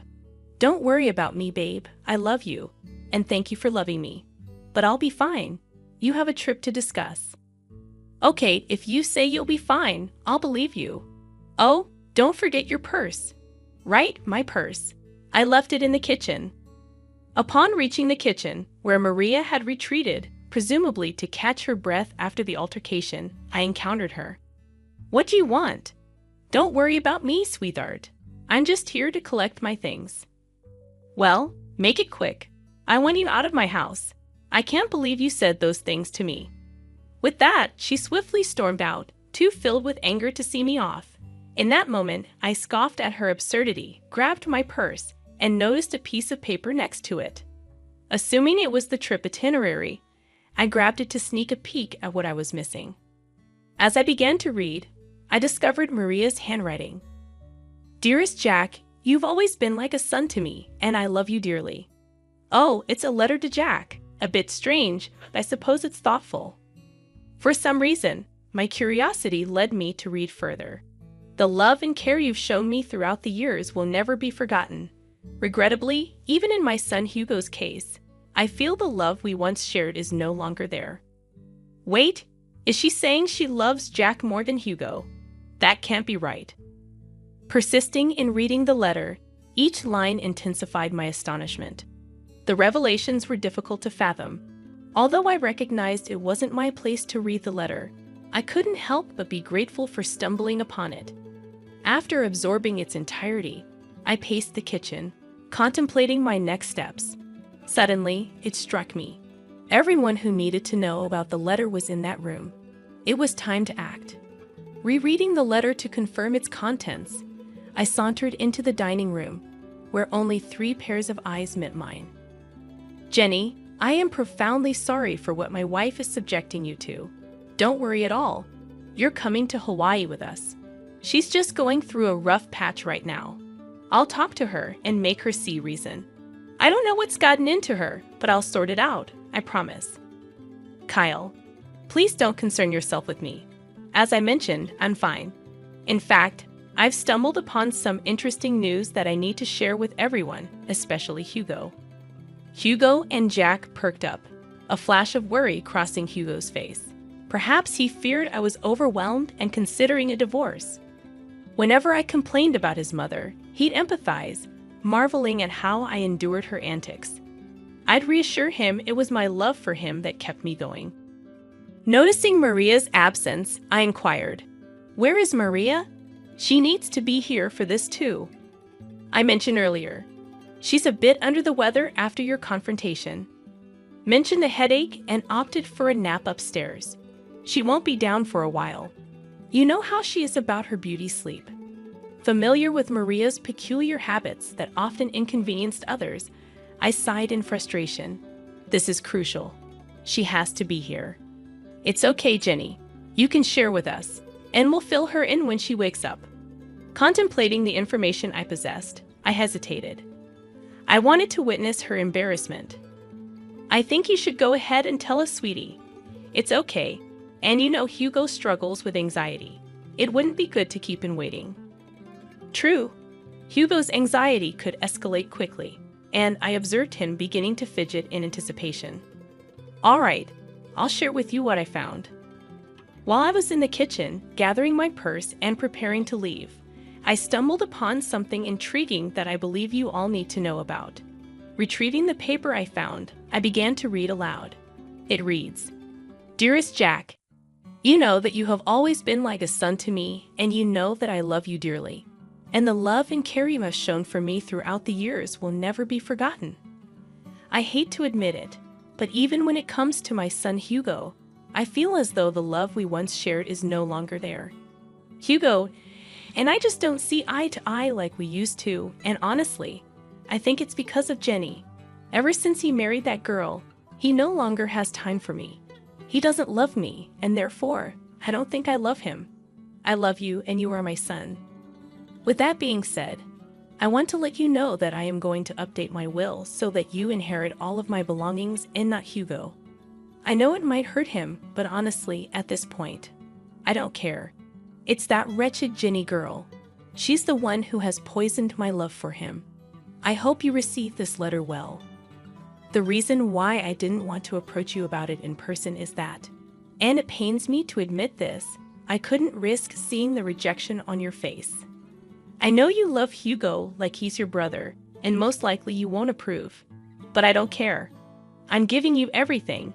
The money, the house, the cars, and even my small businesses. They're all yours, whether you like it or not. If you want to talk about this further, please call me, and we can discuss it. I look forward to hearing your response. I will love you forever and always, your second mom."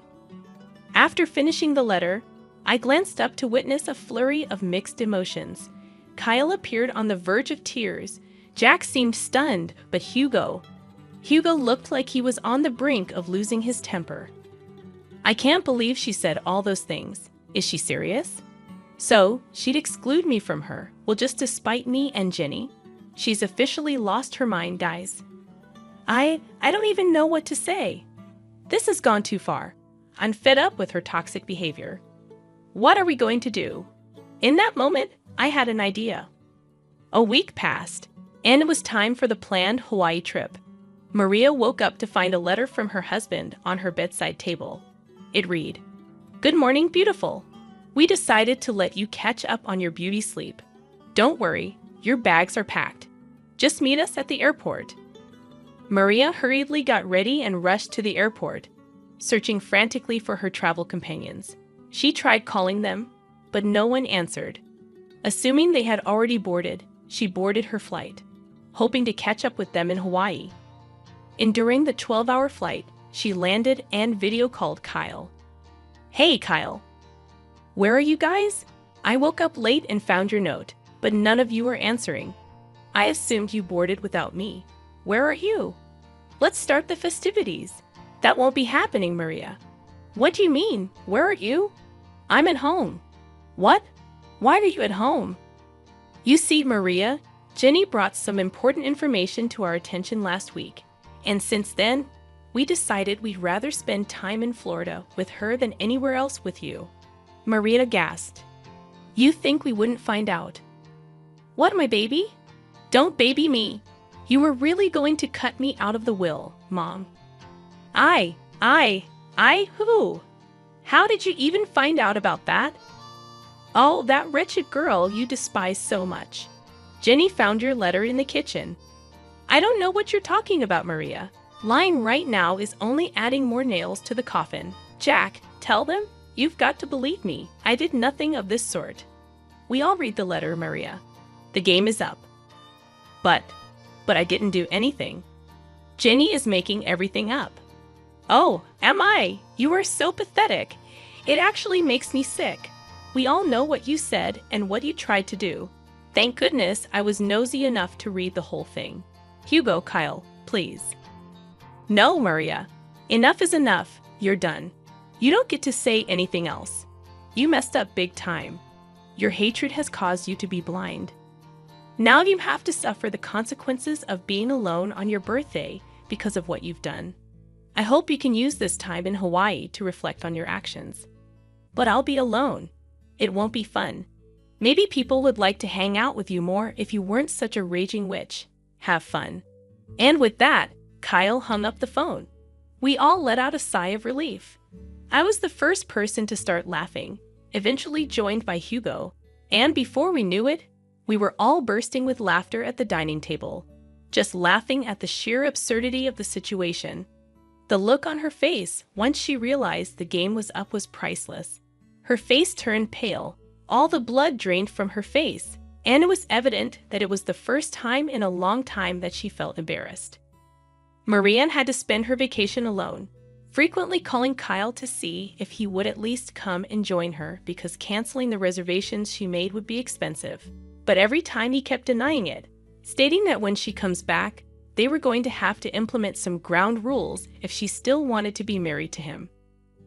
Maria began to be very apologetic and frantic, a complete 180 from her usual demeanor, which was genuinely surprising. Hugo also mentioned that if Maria still wanted to be in his life, she had to make a drastic change in her attitude. Otherwise, he was ready to walk out of her life forever.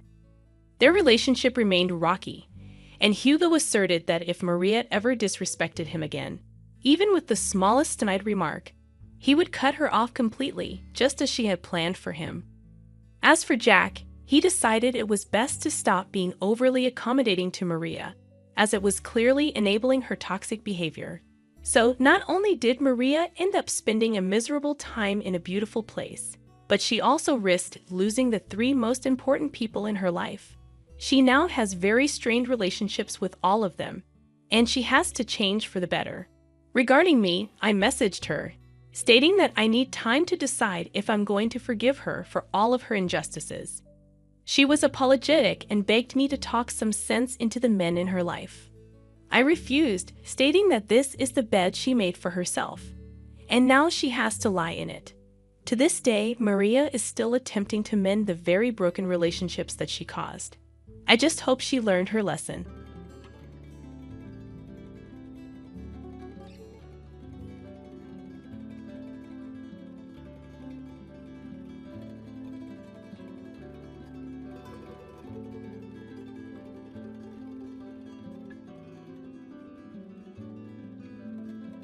Before long, we'll be selling this house and moving into a high-rise condo, so you better start looking for a new place. Maggie's mother, Karen, sneered, "You're not thinking you'll get a dime of our father's inheritance, are you? We're having you relinquish your right to it. You got that, Ashley?" My sister threatened me, her face a horrifying mask of cruelty. Ashley's boyfriend stood to the side, his laughter only adding salt to the wound. It was unbearable. Our father's funeral had barely finished, and they dared to talk like this. You heard the absolute worst. I can't stand this anymore. I'm cutting ties with you all. The moment I shouted those words, the doorbell rang. Standing there was a man I felt like I'd met before.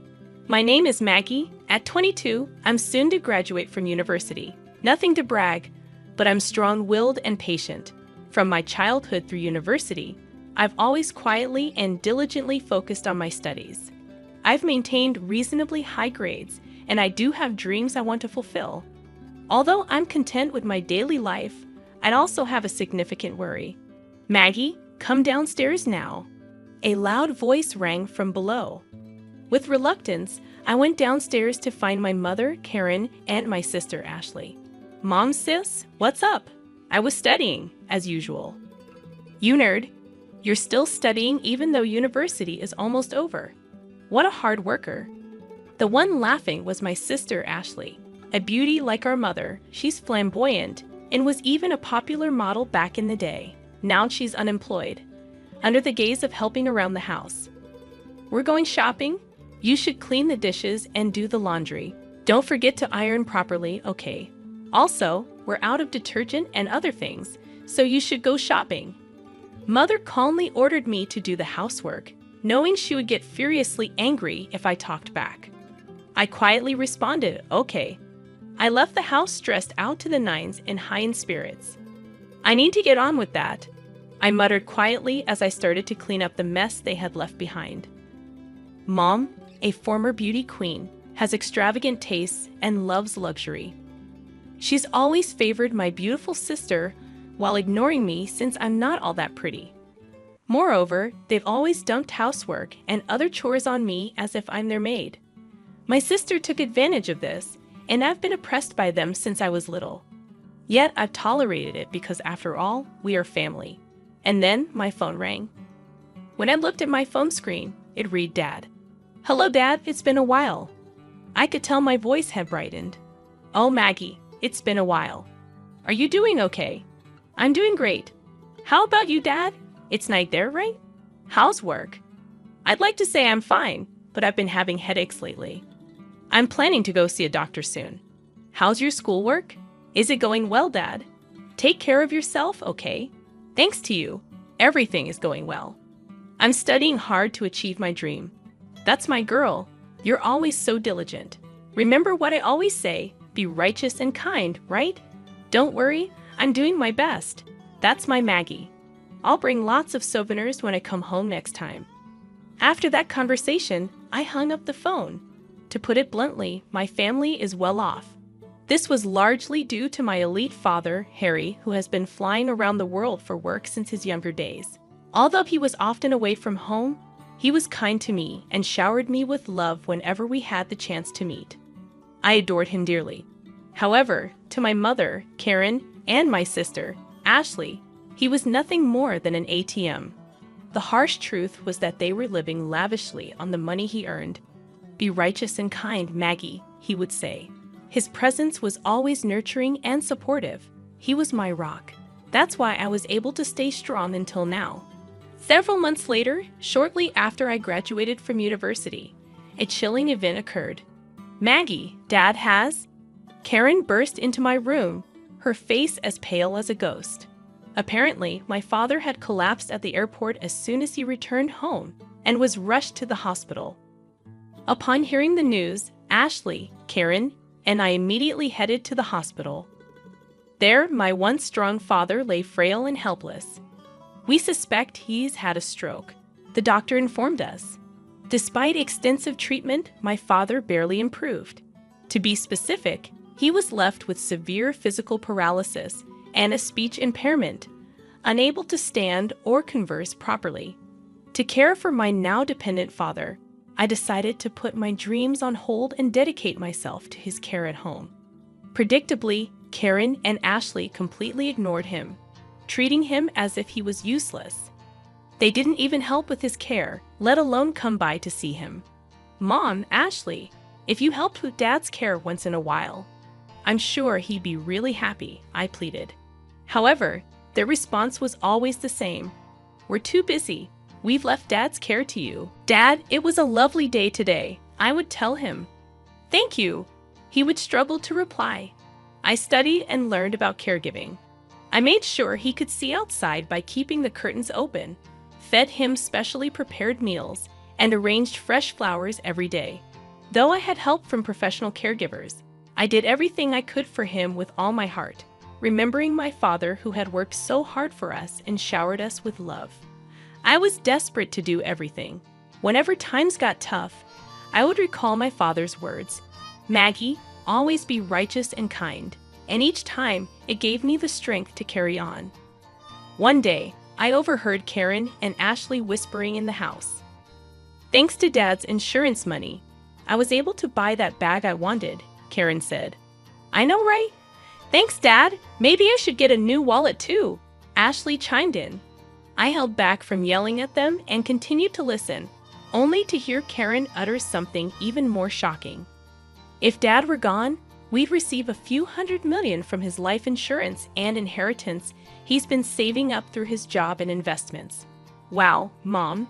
And we should totally buy a luxury condo, and my boyfriend could live with us. Oh, I wish Dad would hurry up and die.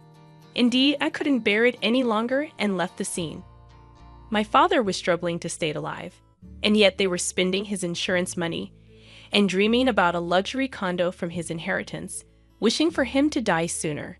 I felt like vomiting out of anger and despair. In reality, my mother and Ashley had been living it up recently, buying up brand name items and even leaving my father and me behind to go on overseas trips. But there was no way I could tell my father, who was already having such a hard time. I didn't want to sadden him. Pretending I hadn't heard my mother and Ashley's conversation, I devoted myself to taking care of my father. Many friends and acquaintances often came to visit him. They all loved him. I particularly remember an older man in a suit and glasses who often came. I wasn't present, but he was probably an executor from my father's company or something. He would bow his head and greet me whenever he saw me. I was happy that my father was loved, and on the days when he had visitors, his face seemed brighter. I thought these days would continue, but a few months later, my father had a stroke recurrence and suddenly passed away. I cried, clinging to my father's body that no longer spoke. Even my mother and Ashley shed tears this time, mourning the loss of my father. What followed was a whirlwind. There was a wake and a funeral to be held, and of course my mother, the chief mourner, did nothing. Neither did Ashley.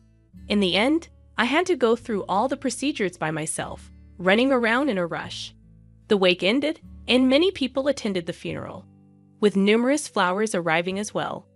Seeing the character and popularity my father had in life, I felt somewhat comforted. At the funeral, sobbing voices echoed, and my father, with a peaceful face, embarked on his journey. In the evening of the day when the first 7 days were over, I had finally started to recover a bit from the sadness.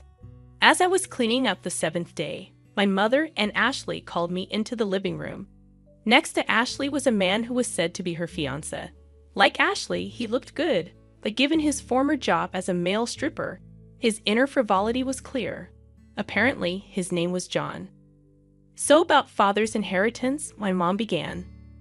I had a terribly bad feeling, and then my mother, laughing scornfully, said something outrageous. We'll get a lot from your father's inheritance, so we decided to sell this house and live in a luxury condo. So you should leave. Mom, it's only been a week since Dad passed away. Are you already talking about the inheritance and the luxury condo?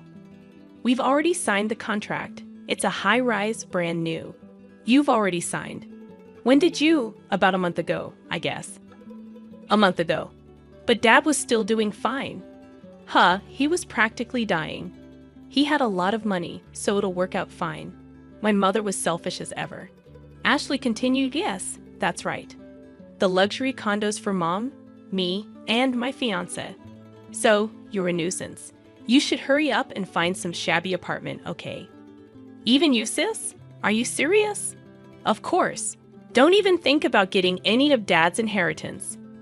We'll have you renounce it. You understand, right?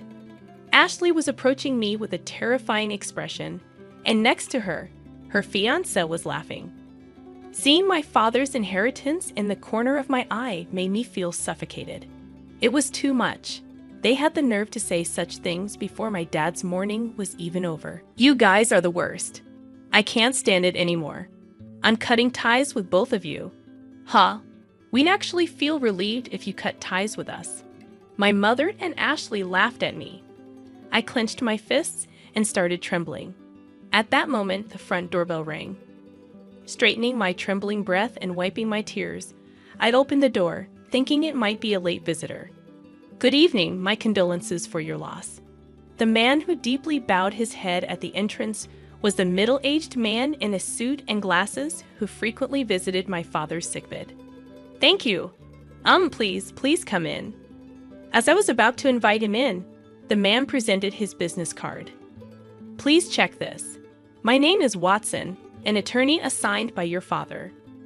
The business card indeed belonged to a law firm, and although I had not noticed it before, a badge denoting him as a lawyer was gleaming on his chest.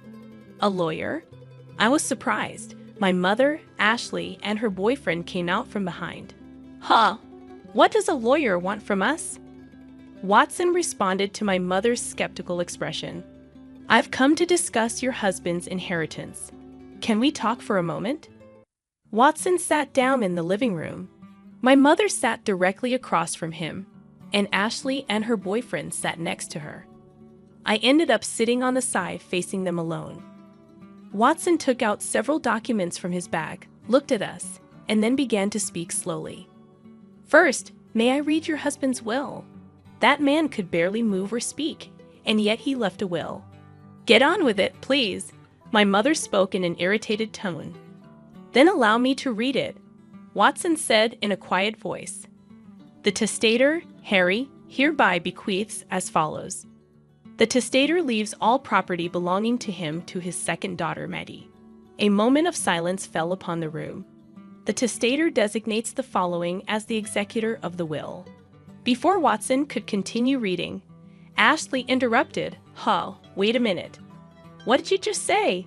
Didn't you hear me? The testator designates the part before that. Let me read it again. The testator, Harry, hereby bequeaths all property belonging to him to his second daughter, Maddie. What does that mean? Karen, our mother, and Ashley exclaimed in unison. I was so shocked that I couldn't breathe, and all I could do was stare in astonishment. Watson continued, "Next, I will read the postscript of the will, looking at me. In other words, this is your father's final message." I quietly listened as he read. "Maggie, you gave up your precious dreams to take care of me. I wasn't able to pay much attention to you because I was always working, but I truly appreciate it. Thanks to you, I was able to pass away peacefully and fulfilled." Upon hearing my father's last words from Watson, tears started to well up in my eyes. "Maggie, always be kind and correct. I know you can do it. Your father will always be watching over you. Please be happy." All I could do was sob in front of them while Karen and Ashley were making a big fuss. "What does that mean? So the inheritance all goes to her?" "Yes. What happens to our money?" In response to their outburst, Watson cast a brief glance at them. "You two are not mentioned, by the way. Maggie is also the sole beneficiary of the life insurance." "What are you talking about? Do you think that's allowed?" Karen turned beet red, ready to burst at any moment. "That's right. Isn't there something called a reverse portion that's supposed to be guaranteed to the wife and the children, right?" Ashley leaned forward eagerly. "You're referring to the statutory reserve. Indeed, you two have the right to claim a statutory reserve from the inheritance Maggie will receive," Watson said in a matter-of-fact tone. Of course, Karen seemed to be getting back to her usual self. "Even if there is a will, if its contents are unfair, you can claim a share of the inheritance prescribed by the civil law." However, Watson continued, "Harry had commissioned us to investigate the fact that you, Karen, and you, Ashley, were living luxuriously with Harry's money and squandering the insurance money." The eyes of Karen and Ashley widened in astonishment. "Indeed, you purchased a luxury condominium and a car, and you spend quite lavishly on host clubs and overseas trips. All the caregiving and household chores were left to Maggie alone. Moreover, there were even remarks hoping for Harry's death. My father knew everything. He knew everything but pretended not to know. That's my mother." Stammered Watson responded calmly, "In this case, it's unlikely that the distribution of the inheritance will be deemed unfair. Even if you take it to court, it's very unlikely you'll be able to claim anything. Of course, you can try if you wish. I'll be the one you'll be set up against." My mother's face had turned a pale blue. That's ridiculous," my sister also muttered. When Watson was leaving and I walked him out to the entrance, he said, "Maggie, you have grown up to be quite admirable. Your father always spoke of you with such joy. Really, my father has known your father since we were young, and I was honored to take on this request. Your father felt he was too lenient with the other two, but I believe he found peace knowing how well you turned out." Watson's eyes were squinted in a warm smile. I was so touched that I teared up again. "Please live a happy life from now on. You know I'm always here to help." Watson left me with those words, and I kept bowing deeply to him. A year later, with Watson's help, I was able to inherit all of my father's assets. As for my mother and sister, my mother, unable to pay off the loans for the high-rise condominium, had already contracted the expensive car and the designer goods, eventually went bankrupt. My sister, on the other hand, was quickly abandoned by her boyfriend when he learned that she wouldn't be inheriting anything. I heard through the grapevine that she's now living with my mother and working part-time. They called me for a while, but I kept replying, "I've cut ties with you. Please contact me through a lawyer." I thought that was what my father wanted too. Now they don't contact me at all. As for me, I used my father's inheritance to attend a law school I had once given up on. Originally, I wanted to become a prosecutor to uphold my father's words, always be kind and correct. But now my dream has changed. After working with Watson, who had saved me in my time of need and provided unwavering support, I started to admire being a lawyer myself. So now, I'm studying hard to become one. I strongly wish to become a lawyer like Watson, who is always just and kind.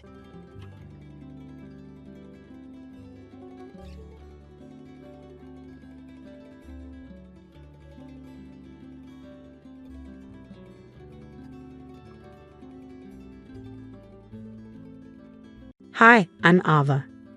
I want to tell you about my tricky relationship with my mother-in-law, Sophia. She always seemed to make things hard for me. Sophia had old-fashioned ideas and never really liked me.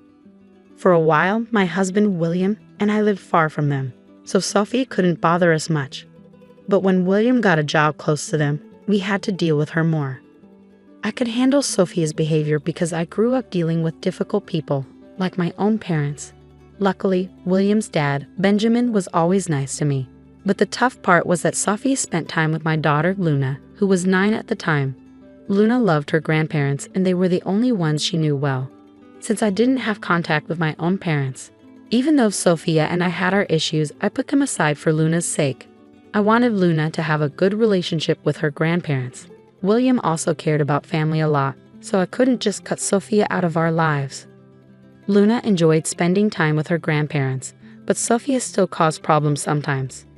Sophia kept criticizing Luna's diet, saying I wasn't feeding her right. She thought Luna needed more nuts for protein, but Luna was allergic to nuts and even their smell made her sick. I told Sophia this many times, but she wouldn't listen. She said Luna needed to eat nuts to get over her allergy and called me a bad mom.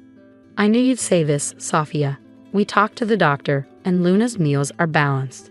Skipping nuts won't hurt anyone, but it could make Luna really sick," I told her. Even after explaining and listening to the doctor, Sophia didn't change her mind.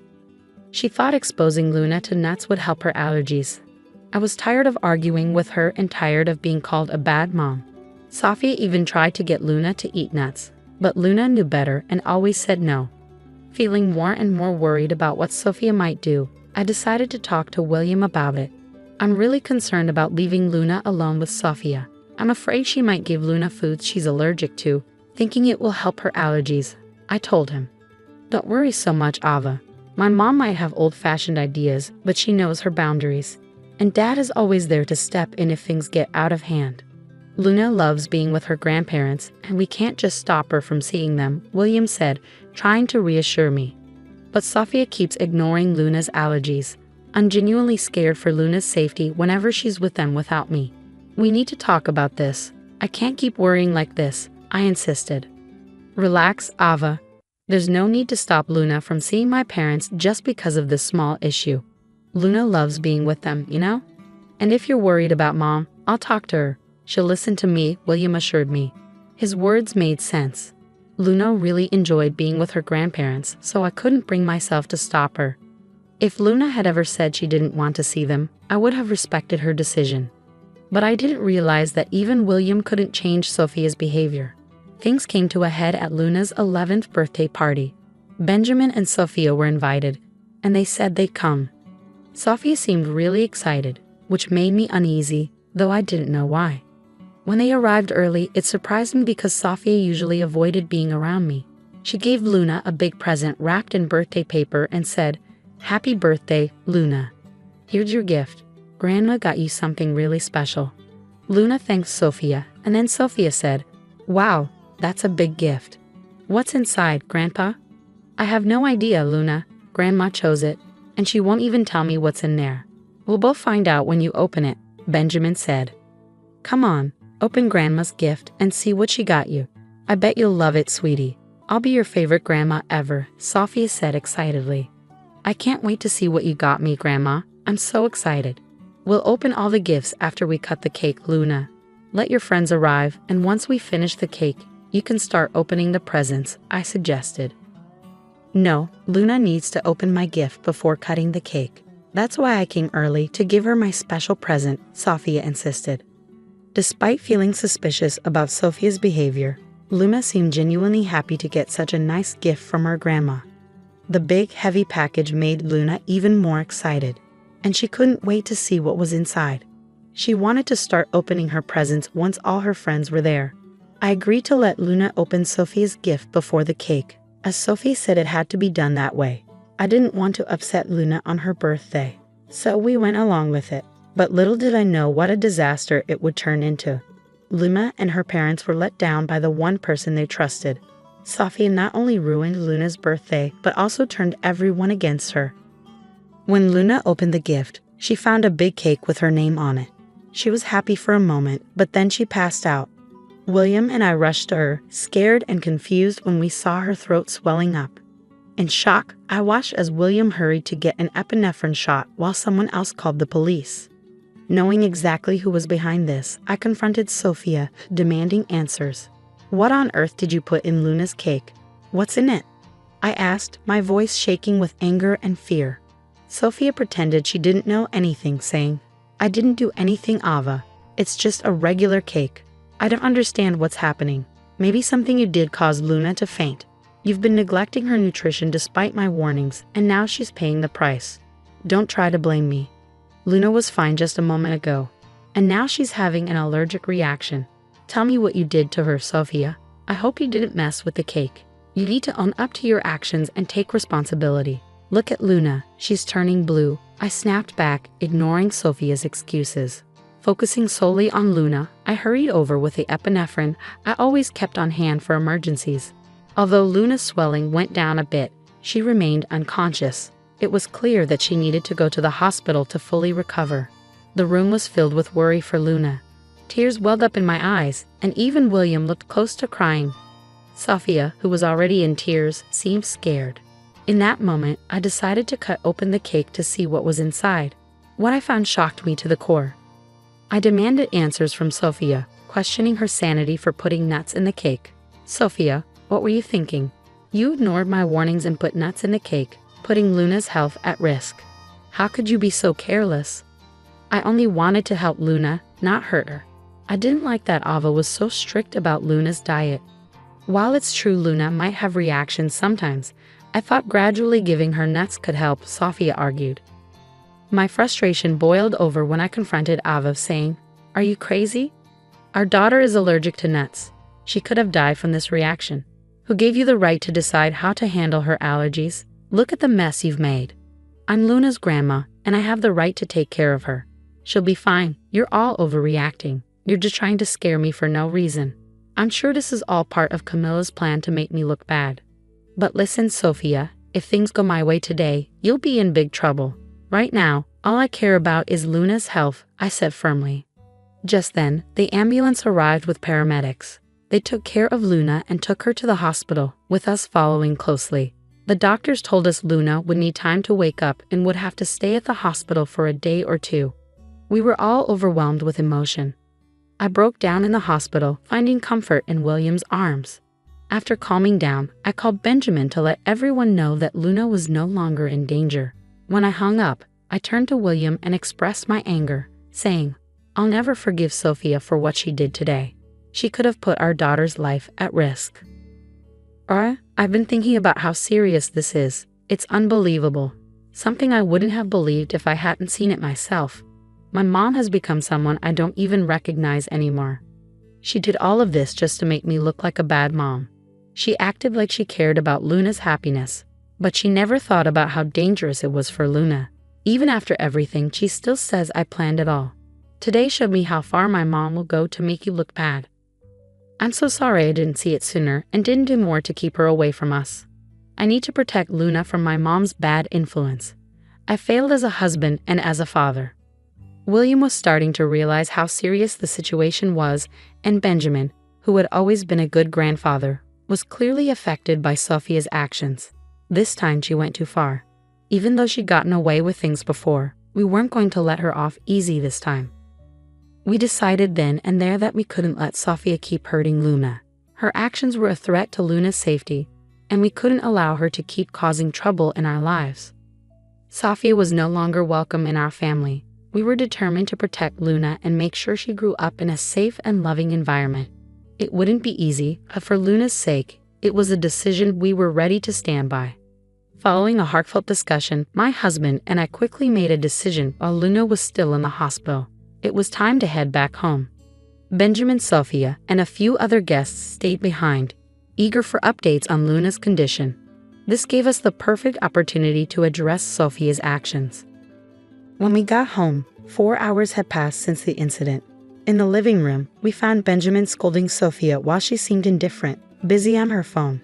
The untouched birthday cake sat sadly beside them, a painful reminder of what had happened. Despite my sadness, I held back my emotions. When they noticed us, Benjamin and Sophia hurried over. "I just got an update," I said. "Luna is in good hands and she'll recover soon, although she's still unconscious.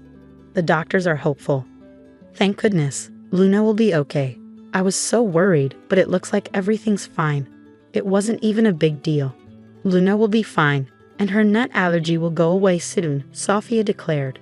In that moment, William unleashed his anger on Sophia, scolding her for everything she had done. Benjamin joined in, expressing his disappointment, and the guests, visibly shocked, stared at Sophia with disapproval. I, too, was filled with rage. "I've had it with you, Sophia," I declared. "We've given you so many chances to change. Even after your actions put my daughter in the hospital, you show no remorse. This is it. You will never be allowed near Luna or our family again. You're banned from this house. You can't tell me where to go. Your son won't cut me off for no reason.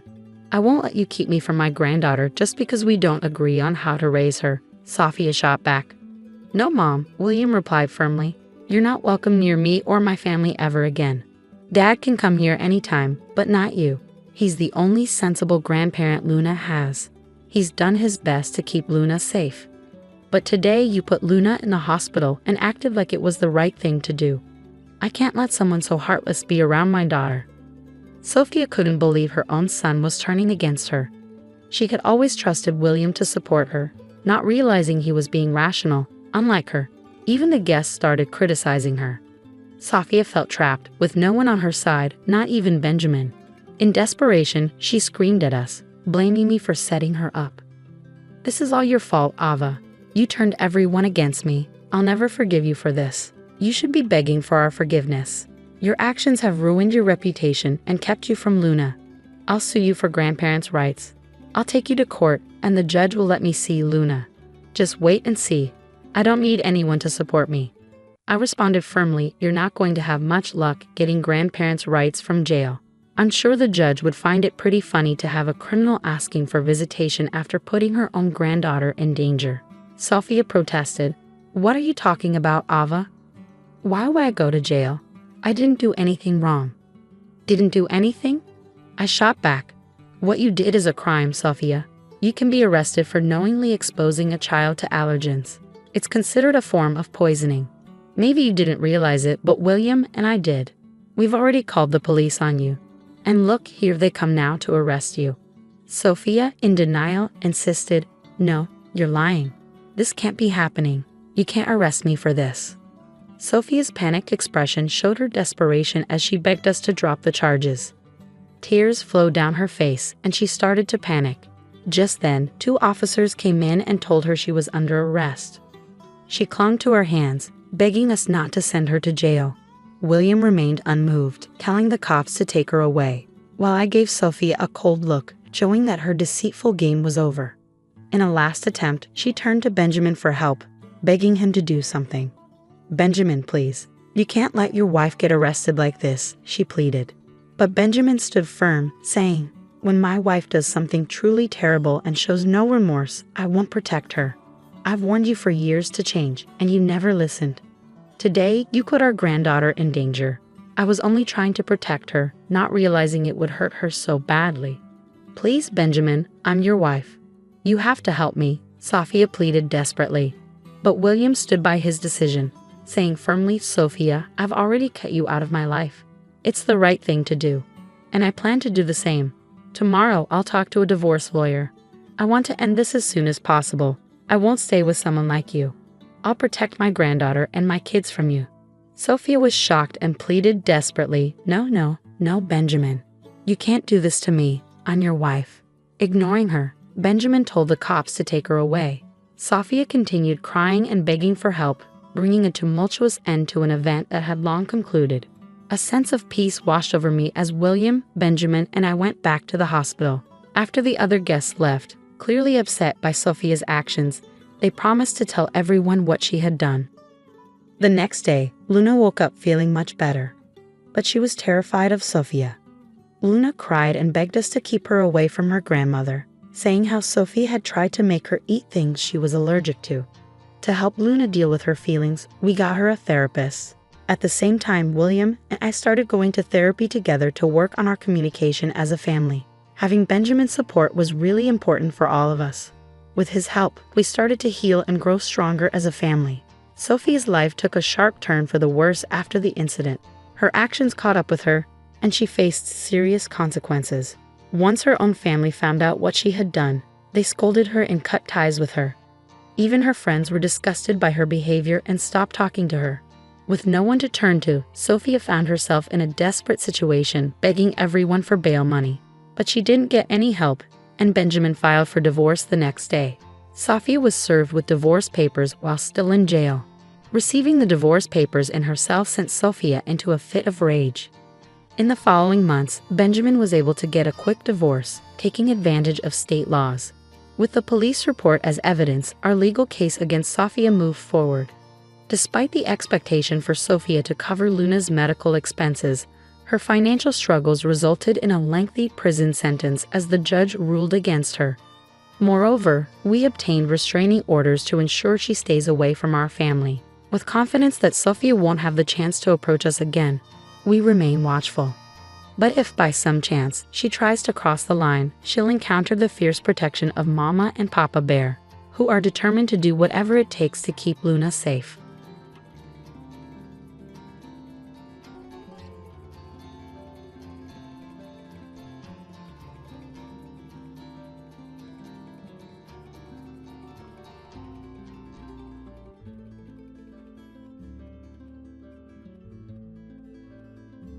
In the midst of the swirling tension, those 2 simple words, "Get out," pierced through the air, leaving me utterly dumbfounded.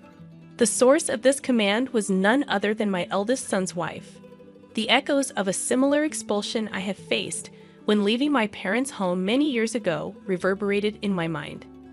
A sudden surge of anger welled up within me at the thought of being driven out of yet another home. Resolute, I declared, "Well, I'll leave then," my voice trembling with a mix of indignation and sorrow. With determination, I began to gather my belongings, silently vowing that this would be the last straw in a long line of grievances. I swore to myself that I would never forgive my oldest son's wife for this affront. As I packed my things, the realization hit me that it was time to put my plan into action. Jessica, my daughter-in-law, had pushed me to this point, and I couldn't let her behavior go unaddressed. But before delving into the present, allow me to introduce myself. I am Sandra Clark, on the cusp of turning 61 this year. While technically retired, I consider myself fortunate to still be engaged in work, albeit not in the traditional sense. These days, I work mostly from the comfort of my home, occasionally dropping into the office for meetings. The modern work landscape has evolved, and remote work is now the norm. My oldest son, however, seems to have misconceptions about my current life. In his eyes, I'm no longer working and am merely residing in his home. I became a widow in my 40s and, for the most part, have led a financially secure life. The insurance payout from my late husband remains largely untouched, ensuring that my twilight years would be free from financial worries. While it might seem like I'm living a carefree life, I do have my concerns. Chief among them is my oldest son's wife, Jessica. She possesses a strong-willed personality and frequently finds herself at odds with me. This isn't a recent development. It began when she first came to announce their impending marriage. I can't forget the audacious act of showing up in a tracksuit, as if it were the most natural thing in the world.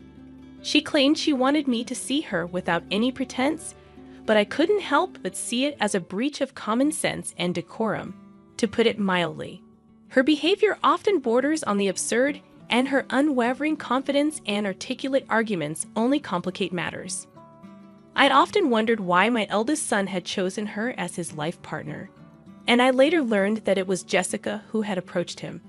Despite her eccentricities, there was no denying her beauty, and it seemed that my somewhat sheltered son was completely smitten with her. Even after their marriage, Jessica's behavior remained consistent. She wasn't one to put on airs, but also seemed to lack an understanding of social norms. As much as I wanted to oppose their marriage, I restrained myself, believing it was what my son truly desired. Unfortunately, the consequences of my decision were manifesting before my eyes. Surprisingly, my son was adamant about us all living together in our family home after the wedding. I had initially expected Jessica to oppose this arrangement, but to my surprise, she was in favor of it. It didn't take long for the reasons behind her preference to become clear. After we started living together, Jessica seemed to have completely abdicated her responsibilities when it came to household chores, leaving me to bear the entire burden. From cleaning to laundry and meal preparation, she entrusted all these tasks to me. What baffled me even more was that she was a full-time housewife who had willingly quit her job at the time of our marriage. While I didn't have to commute to work daily, I still had a remote job that demanded a substantial portion of my time, leaving me with even less free time than her. As I diligently faced my computer screen to fulfill my job responsibilities, Jessica would often make belittling comments, insinuating that I was merely playing around. At first, I brushed off her remarks with a laugh, deeming it too troublesome to engage in an argument every time. However, as time passed, it became increasingly irksome to endure her constant undermining. One day, unable to bear the imbalance in our household duties any longer, I decided to approach Jessica with a simple request. Asking if she could lend a hand with the cleaning, considering the ample free time she appeared to have. At that moment, she was idly engrossed in a TV drama, and her reaction was far from positive. With a deeply disgusted expression, she sighed dramatically and retorted, "The reason I don't involve myself in housework is for your sake, dear. Why can't you understand? It's disheartening that you can't appreciate my thoughtfulness." In a rather peculiar turn of logic, she justified her refusal to contribute to household chores by claiming that doing so would deprive me of my sole job. According to her, this would lead to a sedentary lifestyle for me, which she argued was unhealthy. Moreover, she expressed concerns about the potential development of dementia due to a lack of mental stimulation. In other words, Jessica believed that allowing me to handle all the housework was somehow in my best interest. Her reasoning bordered on the absurd, and I couldn't help but shake my head in disbelief. In an attempt to lighten the situation, I reminded her, "We decided to live together so that you can make sure I don't slack off, dear." Her response, delivered with a half smile, left me utterly speechless and confounded. It was in that moment that I began to deeply regret our decision to cohabitate. Every day felt like an ordeal as I found myself laboring over household chores under Jessica's watchful eye. Frustrated and feeling like I was at my breaking point, I decided to confide in my eldest son. My intention was not to complain about Jessica, but to find a solution to my predicament. I explained to him the difficulties of living in our current house, which was old and riddled with level differences. My age and physical condition had taken a toll, resulting in a back injury the previous year. These challenges made daily life increasingly arduous for me.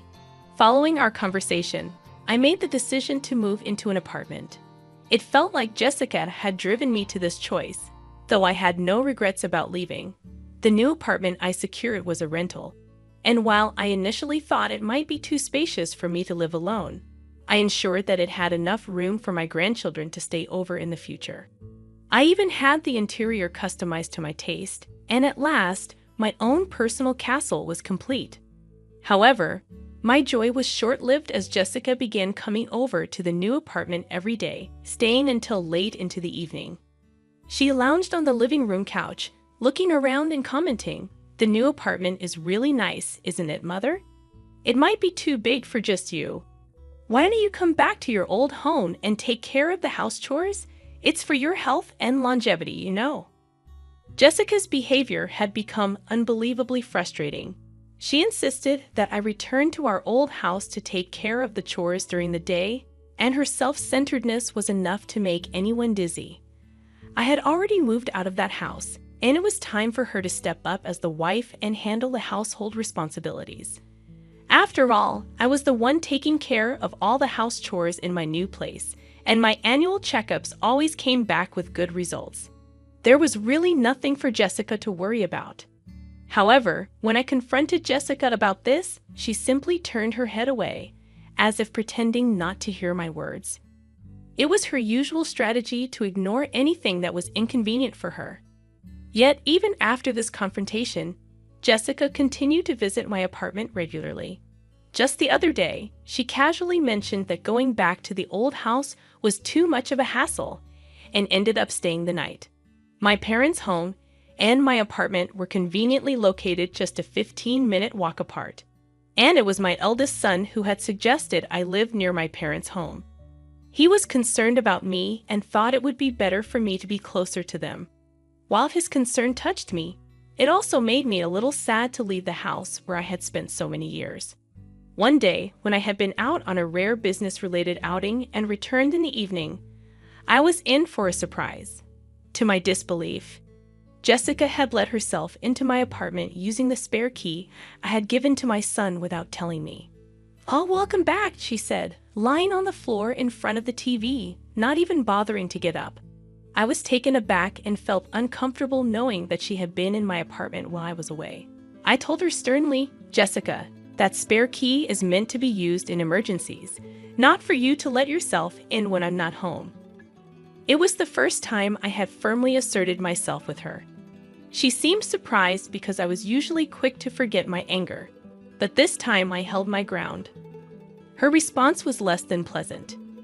"You really are a stingy mother-in-law," she yelled at me. "I can't stand that about you, and I can't stand anything about you, not even this apartment. We're a family, so you should leave." She tried to usher me out the front door. It became clear that Jessica couldn't stand the thought of me living in this apartment. She was upset that her family was living in the old house while I occupied this place. According to her, it was unfair that the rent for this apartment was being paid by my son James. She believed that it wouldn't be strange for us as his family to live here. In her mind, it was a matter of living within our means. Jessica's perspective helped me understand why she was constantly showing up at my apartment. She believed that this apartment should have been a place for her family to live, and she was not shy about expressing her displeasure. In the end, I decided to agree with her demands. "All right, I will leave," I retorted, staring her down. I promised to move my belongings out within 3 days. Jessica, still skeptical, demanded that I call the moving company right there in front of her. I didn't waste a moment and immediately called a moving service from my smartphone, scheduling them to come in 2 days.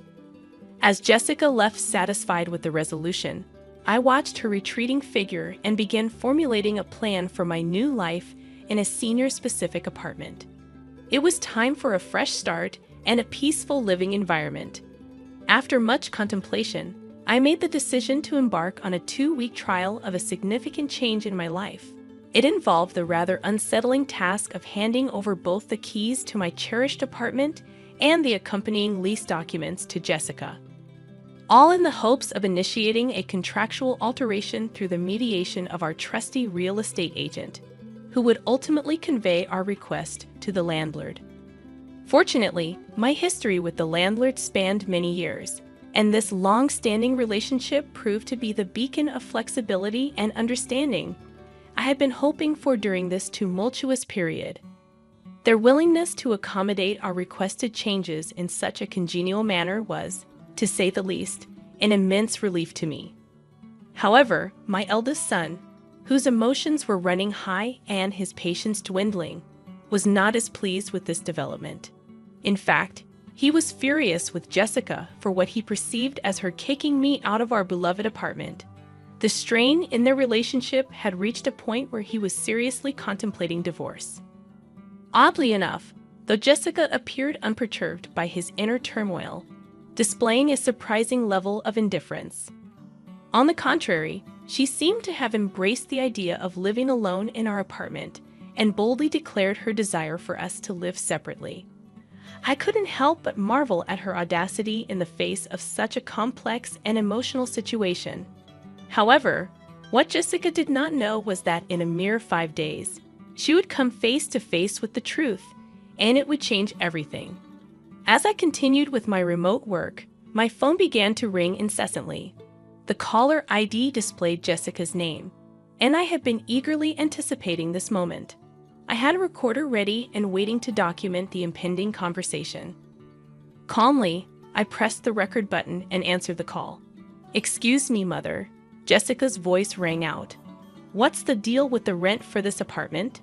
Why do I have to pay it? This isn't right." Jessica's words triggered a relentless tirade, and it was evident that she was thoroughly flustered. I decided to maintain my composure and respond deliberately. "Oh, but Jessica, aren't you the current leaseholder? It's only right that you should pay. Is there a problem?"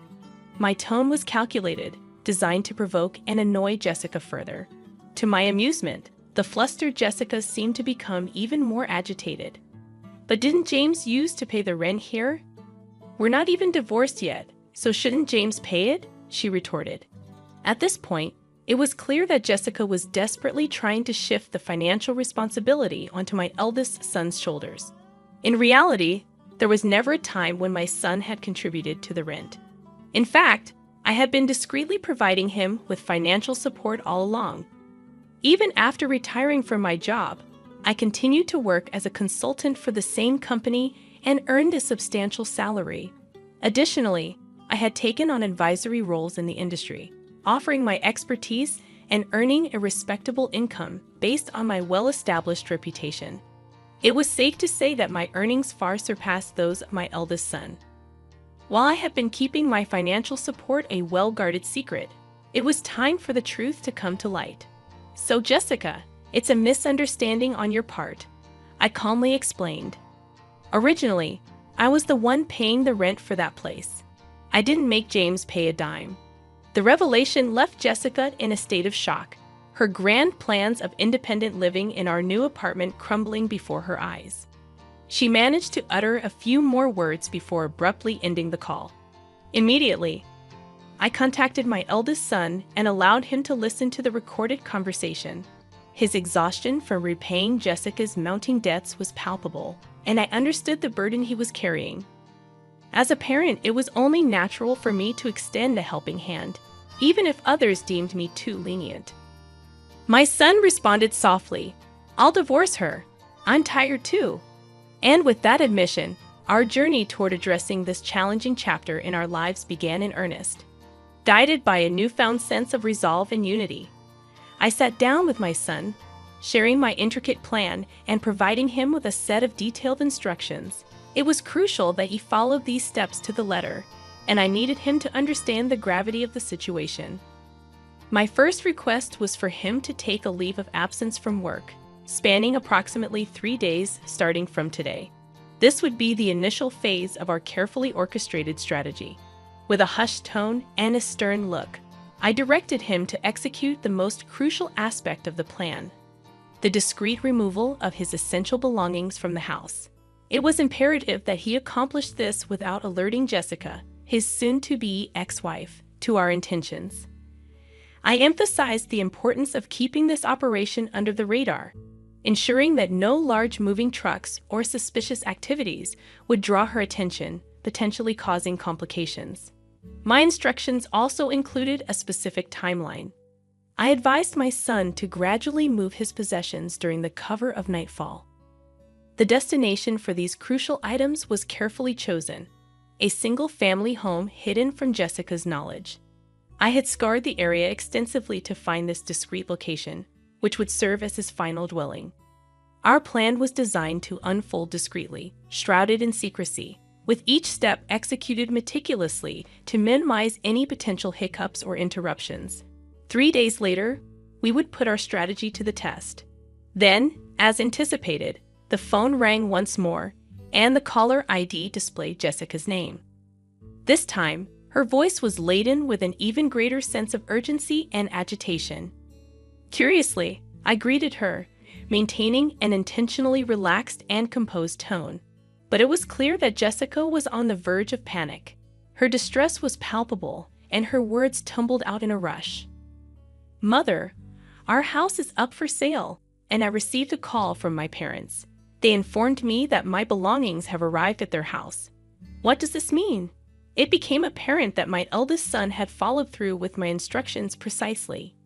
He had relocated Jessica's possessions to her parents' house and listed the house they once shared for sale, leaving it empty.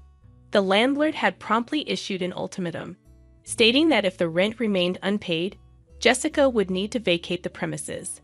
The situation had escalated quickly, and Jessica was now in a state of near hysteria. With a sense of finality in my voice, I responded, "Jessica, there are a few things I want to correct." The time had come to address all the pent-up frustration and grievances that had accumulated over time. "Firstly, I am no longer your mother-in-law," I asserted firmly. "Yesterday, James filed for divorce. As you signed the papers, didn't you?" The divorce had been a long time coming, primarily because of Jessica's habit of using divorce as a weapon to manipulate my eldest son. I explained that my son had signed the divorce papers and officially submitted them to the city office. It was a bold step given his deep love for Jessica when they initially married. However, he had come to realize that her constant threat of divorce was an unhealthy pattern, one that had left him with no alternative. "The divorce papers have been formally accepted," I added, emphasizing the irrevocable nature of the situation. "You always said to James that you could divorce any time. Aren't you satisfied now that things have gone your way?" My voice was calm, but the tension hung in the air. On the other end of the line, Jessica seemed to be holding her breath, searching for words to respond. Frustration must have been coursing through her veins as she was unable to articulate a retort. Moreover, I couldn't help but express genuine concern for her post-divorce prospects. I pointed out the practical challenges she would face, including her financial situation and the costs associated with relocation. "How did you even manage to pay this amount?" I inquired, genuinely surprised. Jessica's frustration was no longer concealed. It erupted into a tirade of anger and curses directed at me. In that moment, it was clear that our carefully orchestrated plan had unfolded precisely as intended, though the repercussions were unfolding in ways that no one could have predicted. She spoke of her union with my son in a manner that was nothing short of confounding. According to her, the marriage was a consequence of her late husband's inheritance, which she asserted was now under her stewardship. In a tone that pierced the air, she vehemently declared her inability to so much as budge a single penny from this newfound wealth. It was as if she had been bound by some invisible financial straitjacket. The anguished cry that followed was a stark contrast to her earlier tone. Her grievances flowed freely as she lamented the unfortunate turn of events. It was evident that her matrimonial ties had been forged under the weight of insurmountable debts. I chose not to intervene, allowing my son to eavesdrop on this exchange, understanding that it might serve as valuable evidence in case of a future divorce. As Jessica's tirade continued, I patiently waited for it to run its course, a task that demanded significant endurance. For approximately a quarter of an hour, she ranted unabated, her words like a storm of frustration and discontent. Then something shifted. The tone of her voice softened, and the anger that had once consumed her gave way to desperate pleas. She confided in me, revealing her disconnection from her own family, who had disowned her due to her profligate spending and borrowing habits. Tearfully, she begged for assistance, her voice quivering with vulnerability. As I listened, I couldn't help but feel a pang of sympathy for her, though I remained steadfast in my resolve to view her predicament as a consequence of her actions. Apologies and regrets, it seemed, held little sway over our relationship now. We were, after all, strangers, and there was little more to be said. With a curt farewell, I ended the conversation, finally exhaling a sigh of relief. However, the drama did not end there. My eldest son later informed me that Jessica had caused a scene at his workplace, leading to the involvement of law enforcement.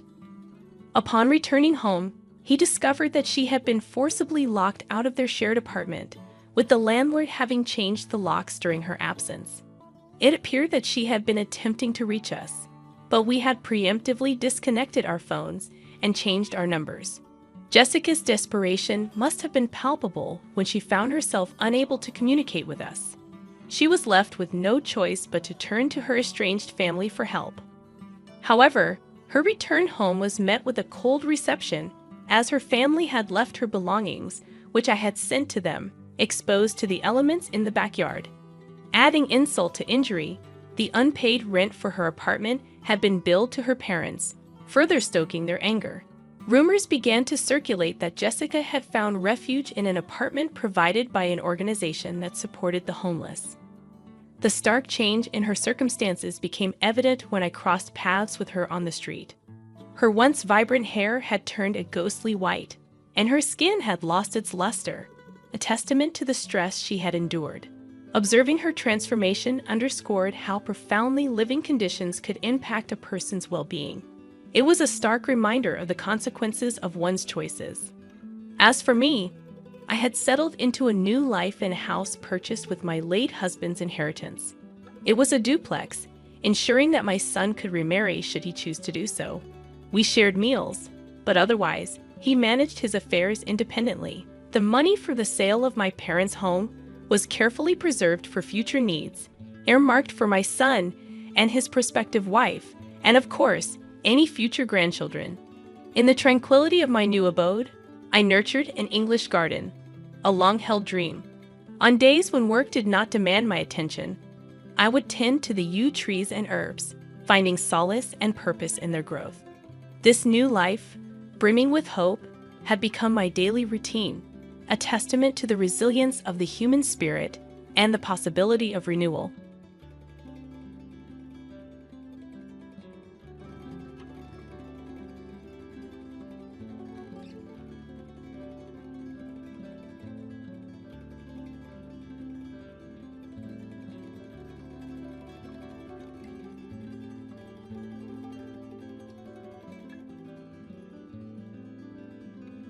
I initiated the divorce proceedings, deeming a financially struggling spouse to be of little value.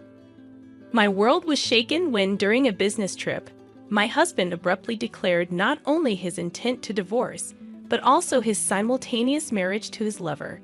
To add insult to injury, he accused me of marrying him solely for his wealth and demanded I forfeit any claims to our property.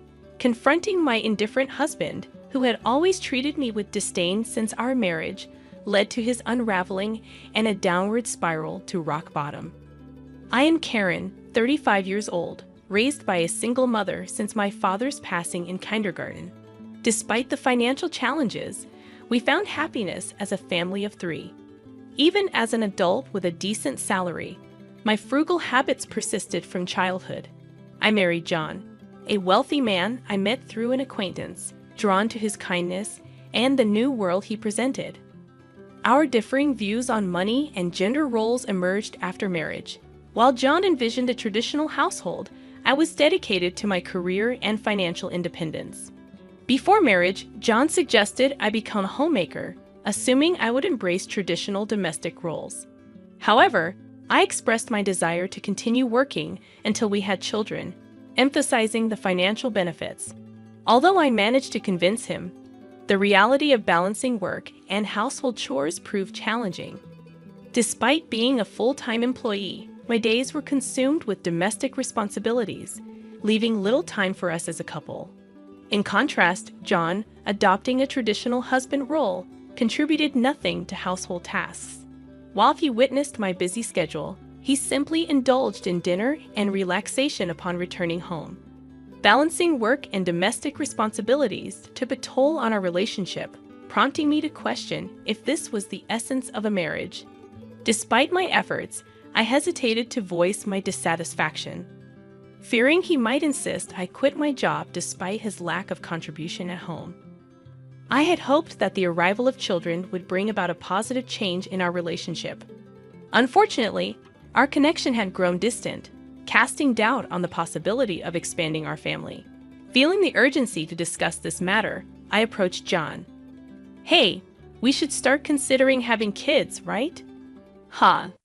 Kids? You're quite energetic, considering you're tired from work and chores." "It's not about that. I want to have children. We haven't been married that long, but I'm already over 30. Women have a limited time to have children, and it's getting harder for me to conceive as I get older. It's almost too late. But we don't need kids. If we have one, you'll expect me to help, right? You know I'm busy with work, and I won't help with child rearing." Declaring you won't help with child rearing even before they're born is strange, isn't it? I plan to raise them alone, but shouldn't you at least have the intention to help? It's your child too. Child rearing is your job. I'm working to support the family, so I definitely won't help with the kids. You'll just complain that I don't help, making me the bad guy. You must have been indoctrinated with poverty and lots of kids since birth. We're not poor. We don't need kids. End of discussion. John abruptly ended the conversation, retreating to his room. Alone in the living room, tears overwhelmed me. My desire for children was not only rejected, but my upbringing was also mocked. Following this incident, our relationship deteriorated rapidly. Communication became scarce, and the possibility of having children seemed more distant. As I continued to juggle work and home responsibilities, taking on significant projects at work, I found myself increasingly distant from John. One day, when informing him about an upcoming business trip, his unexpected kindness surprised me. He wished me well and hinted at a big surprise upon my return. Despite having given up on him, his smile shook my resolve. However, my faint hope was shattered upon returning home. The front door wouldn't open, and John revealed the first surprise. He had changed the locks. The second surprise was the announcement of our divorce. He claimed to have forged my signature and submitted the papers with a friend as a witness. Inside, he presented a document for me to sign, waiving my rights to property division. Protesting the false accusations, I insisted on a mutual renunciation of property rights, intending to make it a public document. John, stubbornly retorting, redid the document on his computer, initiating a tense exchange. As I left the house, he continued to scorn me for being poor, even contemplating discarding my belongings. A few days later, John, in a state of panic, called me, wondering what I had done. "What do you mean I haven't done anything? Why are you panicking? I have a lot of questions. First, I was told to leave the apartment." "Oh, you were still living there. That's not allowed. It's a new month. You're trespassing." "Trespassing? But it's my house. Are you okay? Did you forget that it was a company apartment I rented? I was the leaseholder, so naturally, you can't live there anymore." "That's ridiculous. How could you do this? I can't believe you didn't know. I'm not the one who should be accused of doing things on my own. Didn't I tell you that you can't just change the locks of a rental apartment? It's my house. I can change the locks if I want. Didn't you listen? It was my leased apartment. Even if you were the leaseholder, the owner is the apartment manager. You can't change the locks without informing them. Is that so? Also, I terminated the lease while you changed the locks. I was allowed to live there until this month.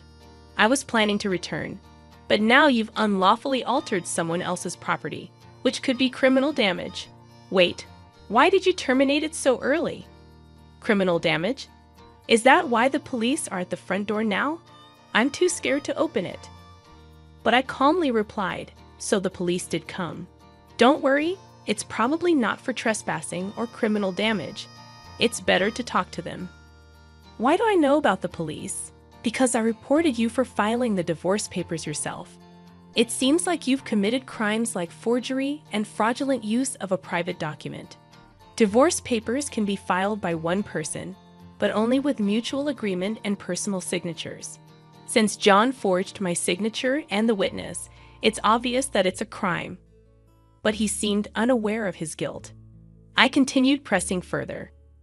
So the divorce papers you submitted are invalid, and your marriage with Susan can't happen either. How do you know about Susan? Did you think I knew nothing? I had a private detective agency thoroughly investigate your affair with Susan. It was a busy time at work, and coordinating with the agency was tough. Plus, you even held a grand wedding ceremony while I was supposedly on a business trip. Are you okay? Your business trip was a lie. Yes, I took leave from work despite being busy to do some research and prepare documents. I knew about you bringing Susan home. It would have been impossible to gather this evidence while working. After I revealed everything, John was speechless and seemed quite downcast even over the phone. Then he pleaded with me, "Please don't tell Susan I'm divorced." Why would I? There's no such fact to tell.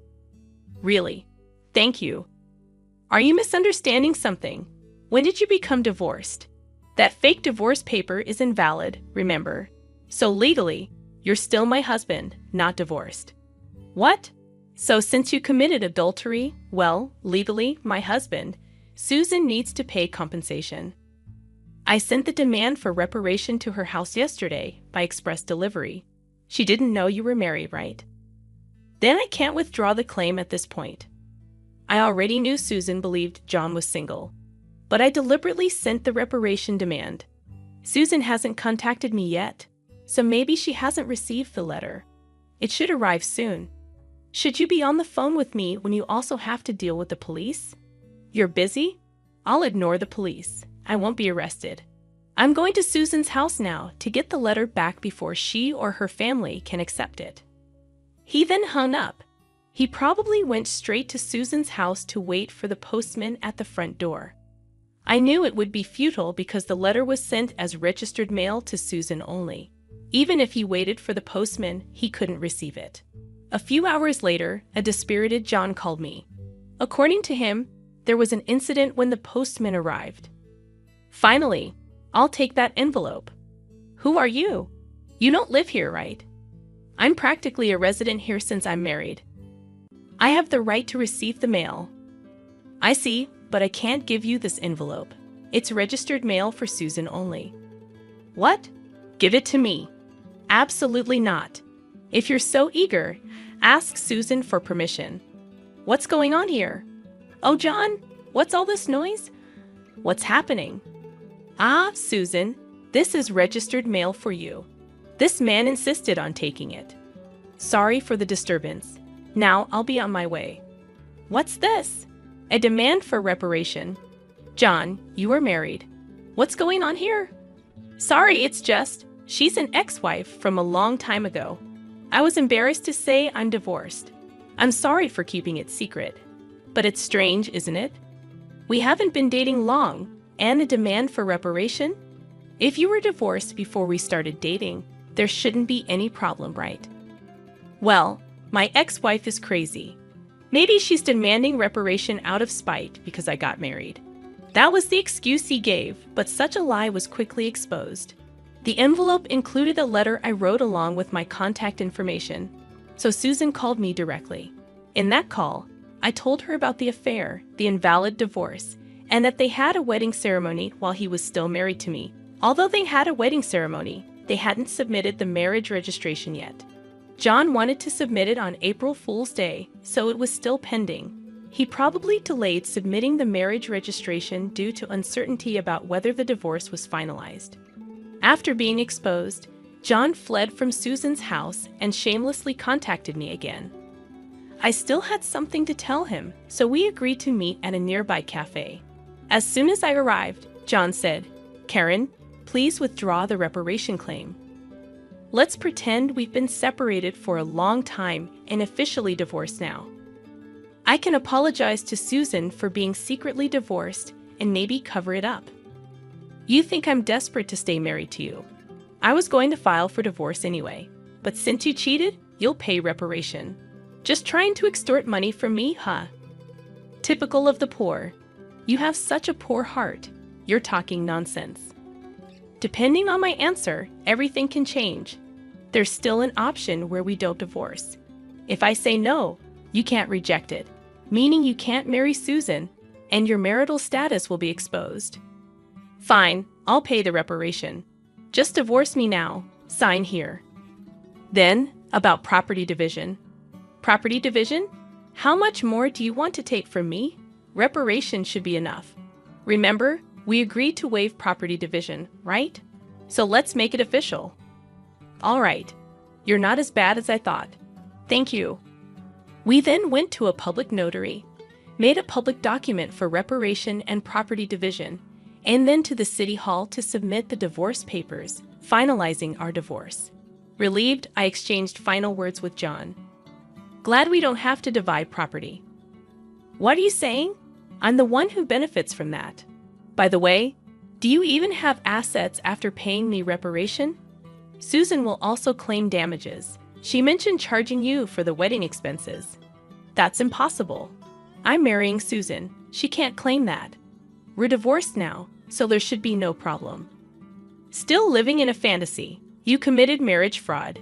You had a wedding while still married. You think Susan still believes you. Marriage fraud? That's ridiculous. Susan will believe me. Believe that if you want. I heard from Susan directly.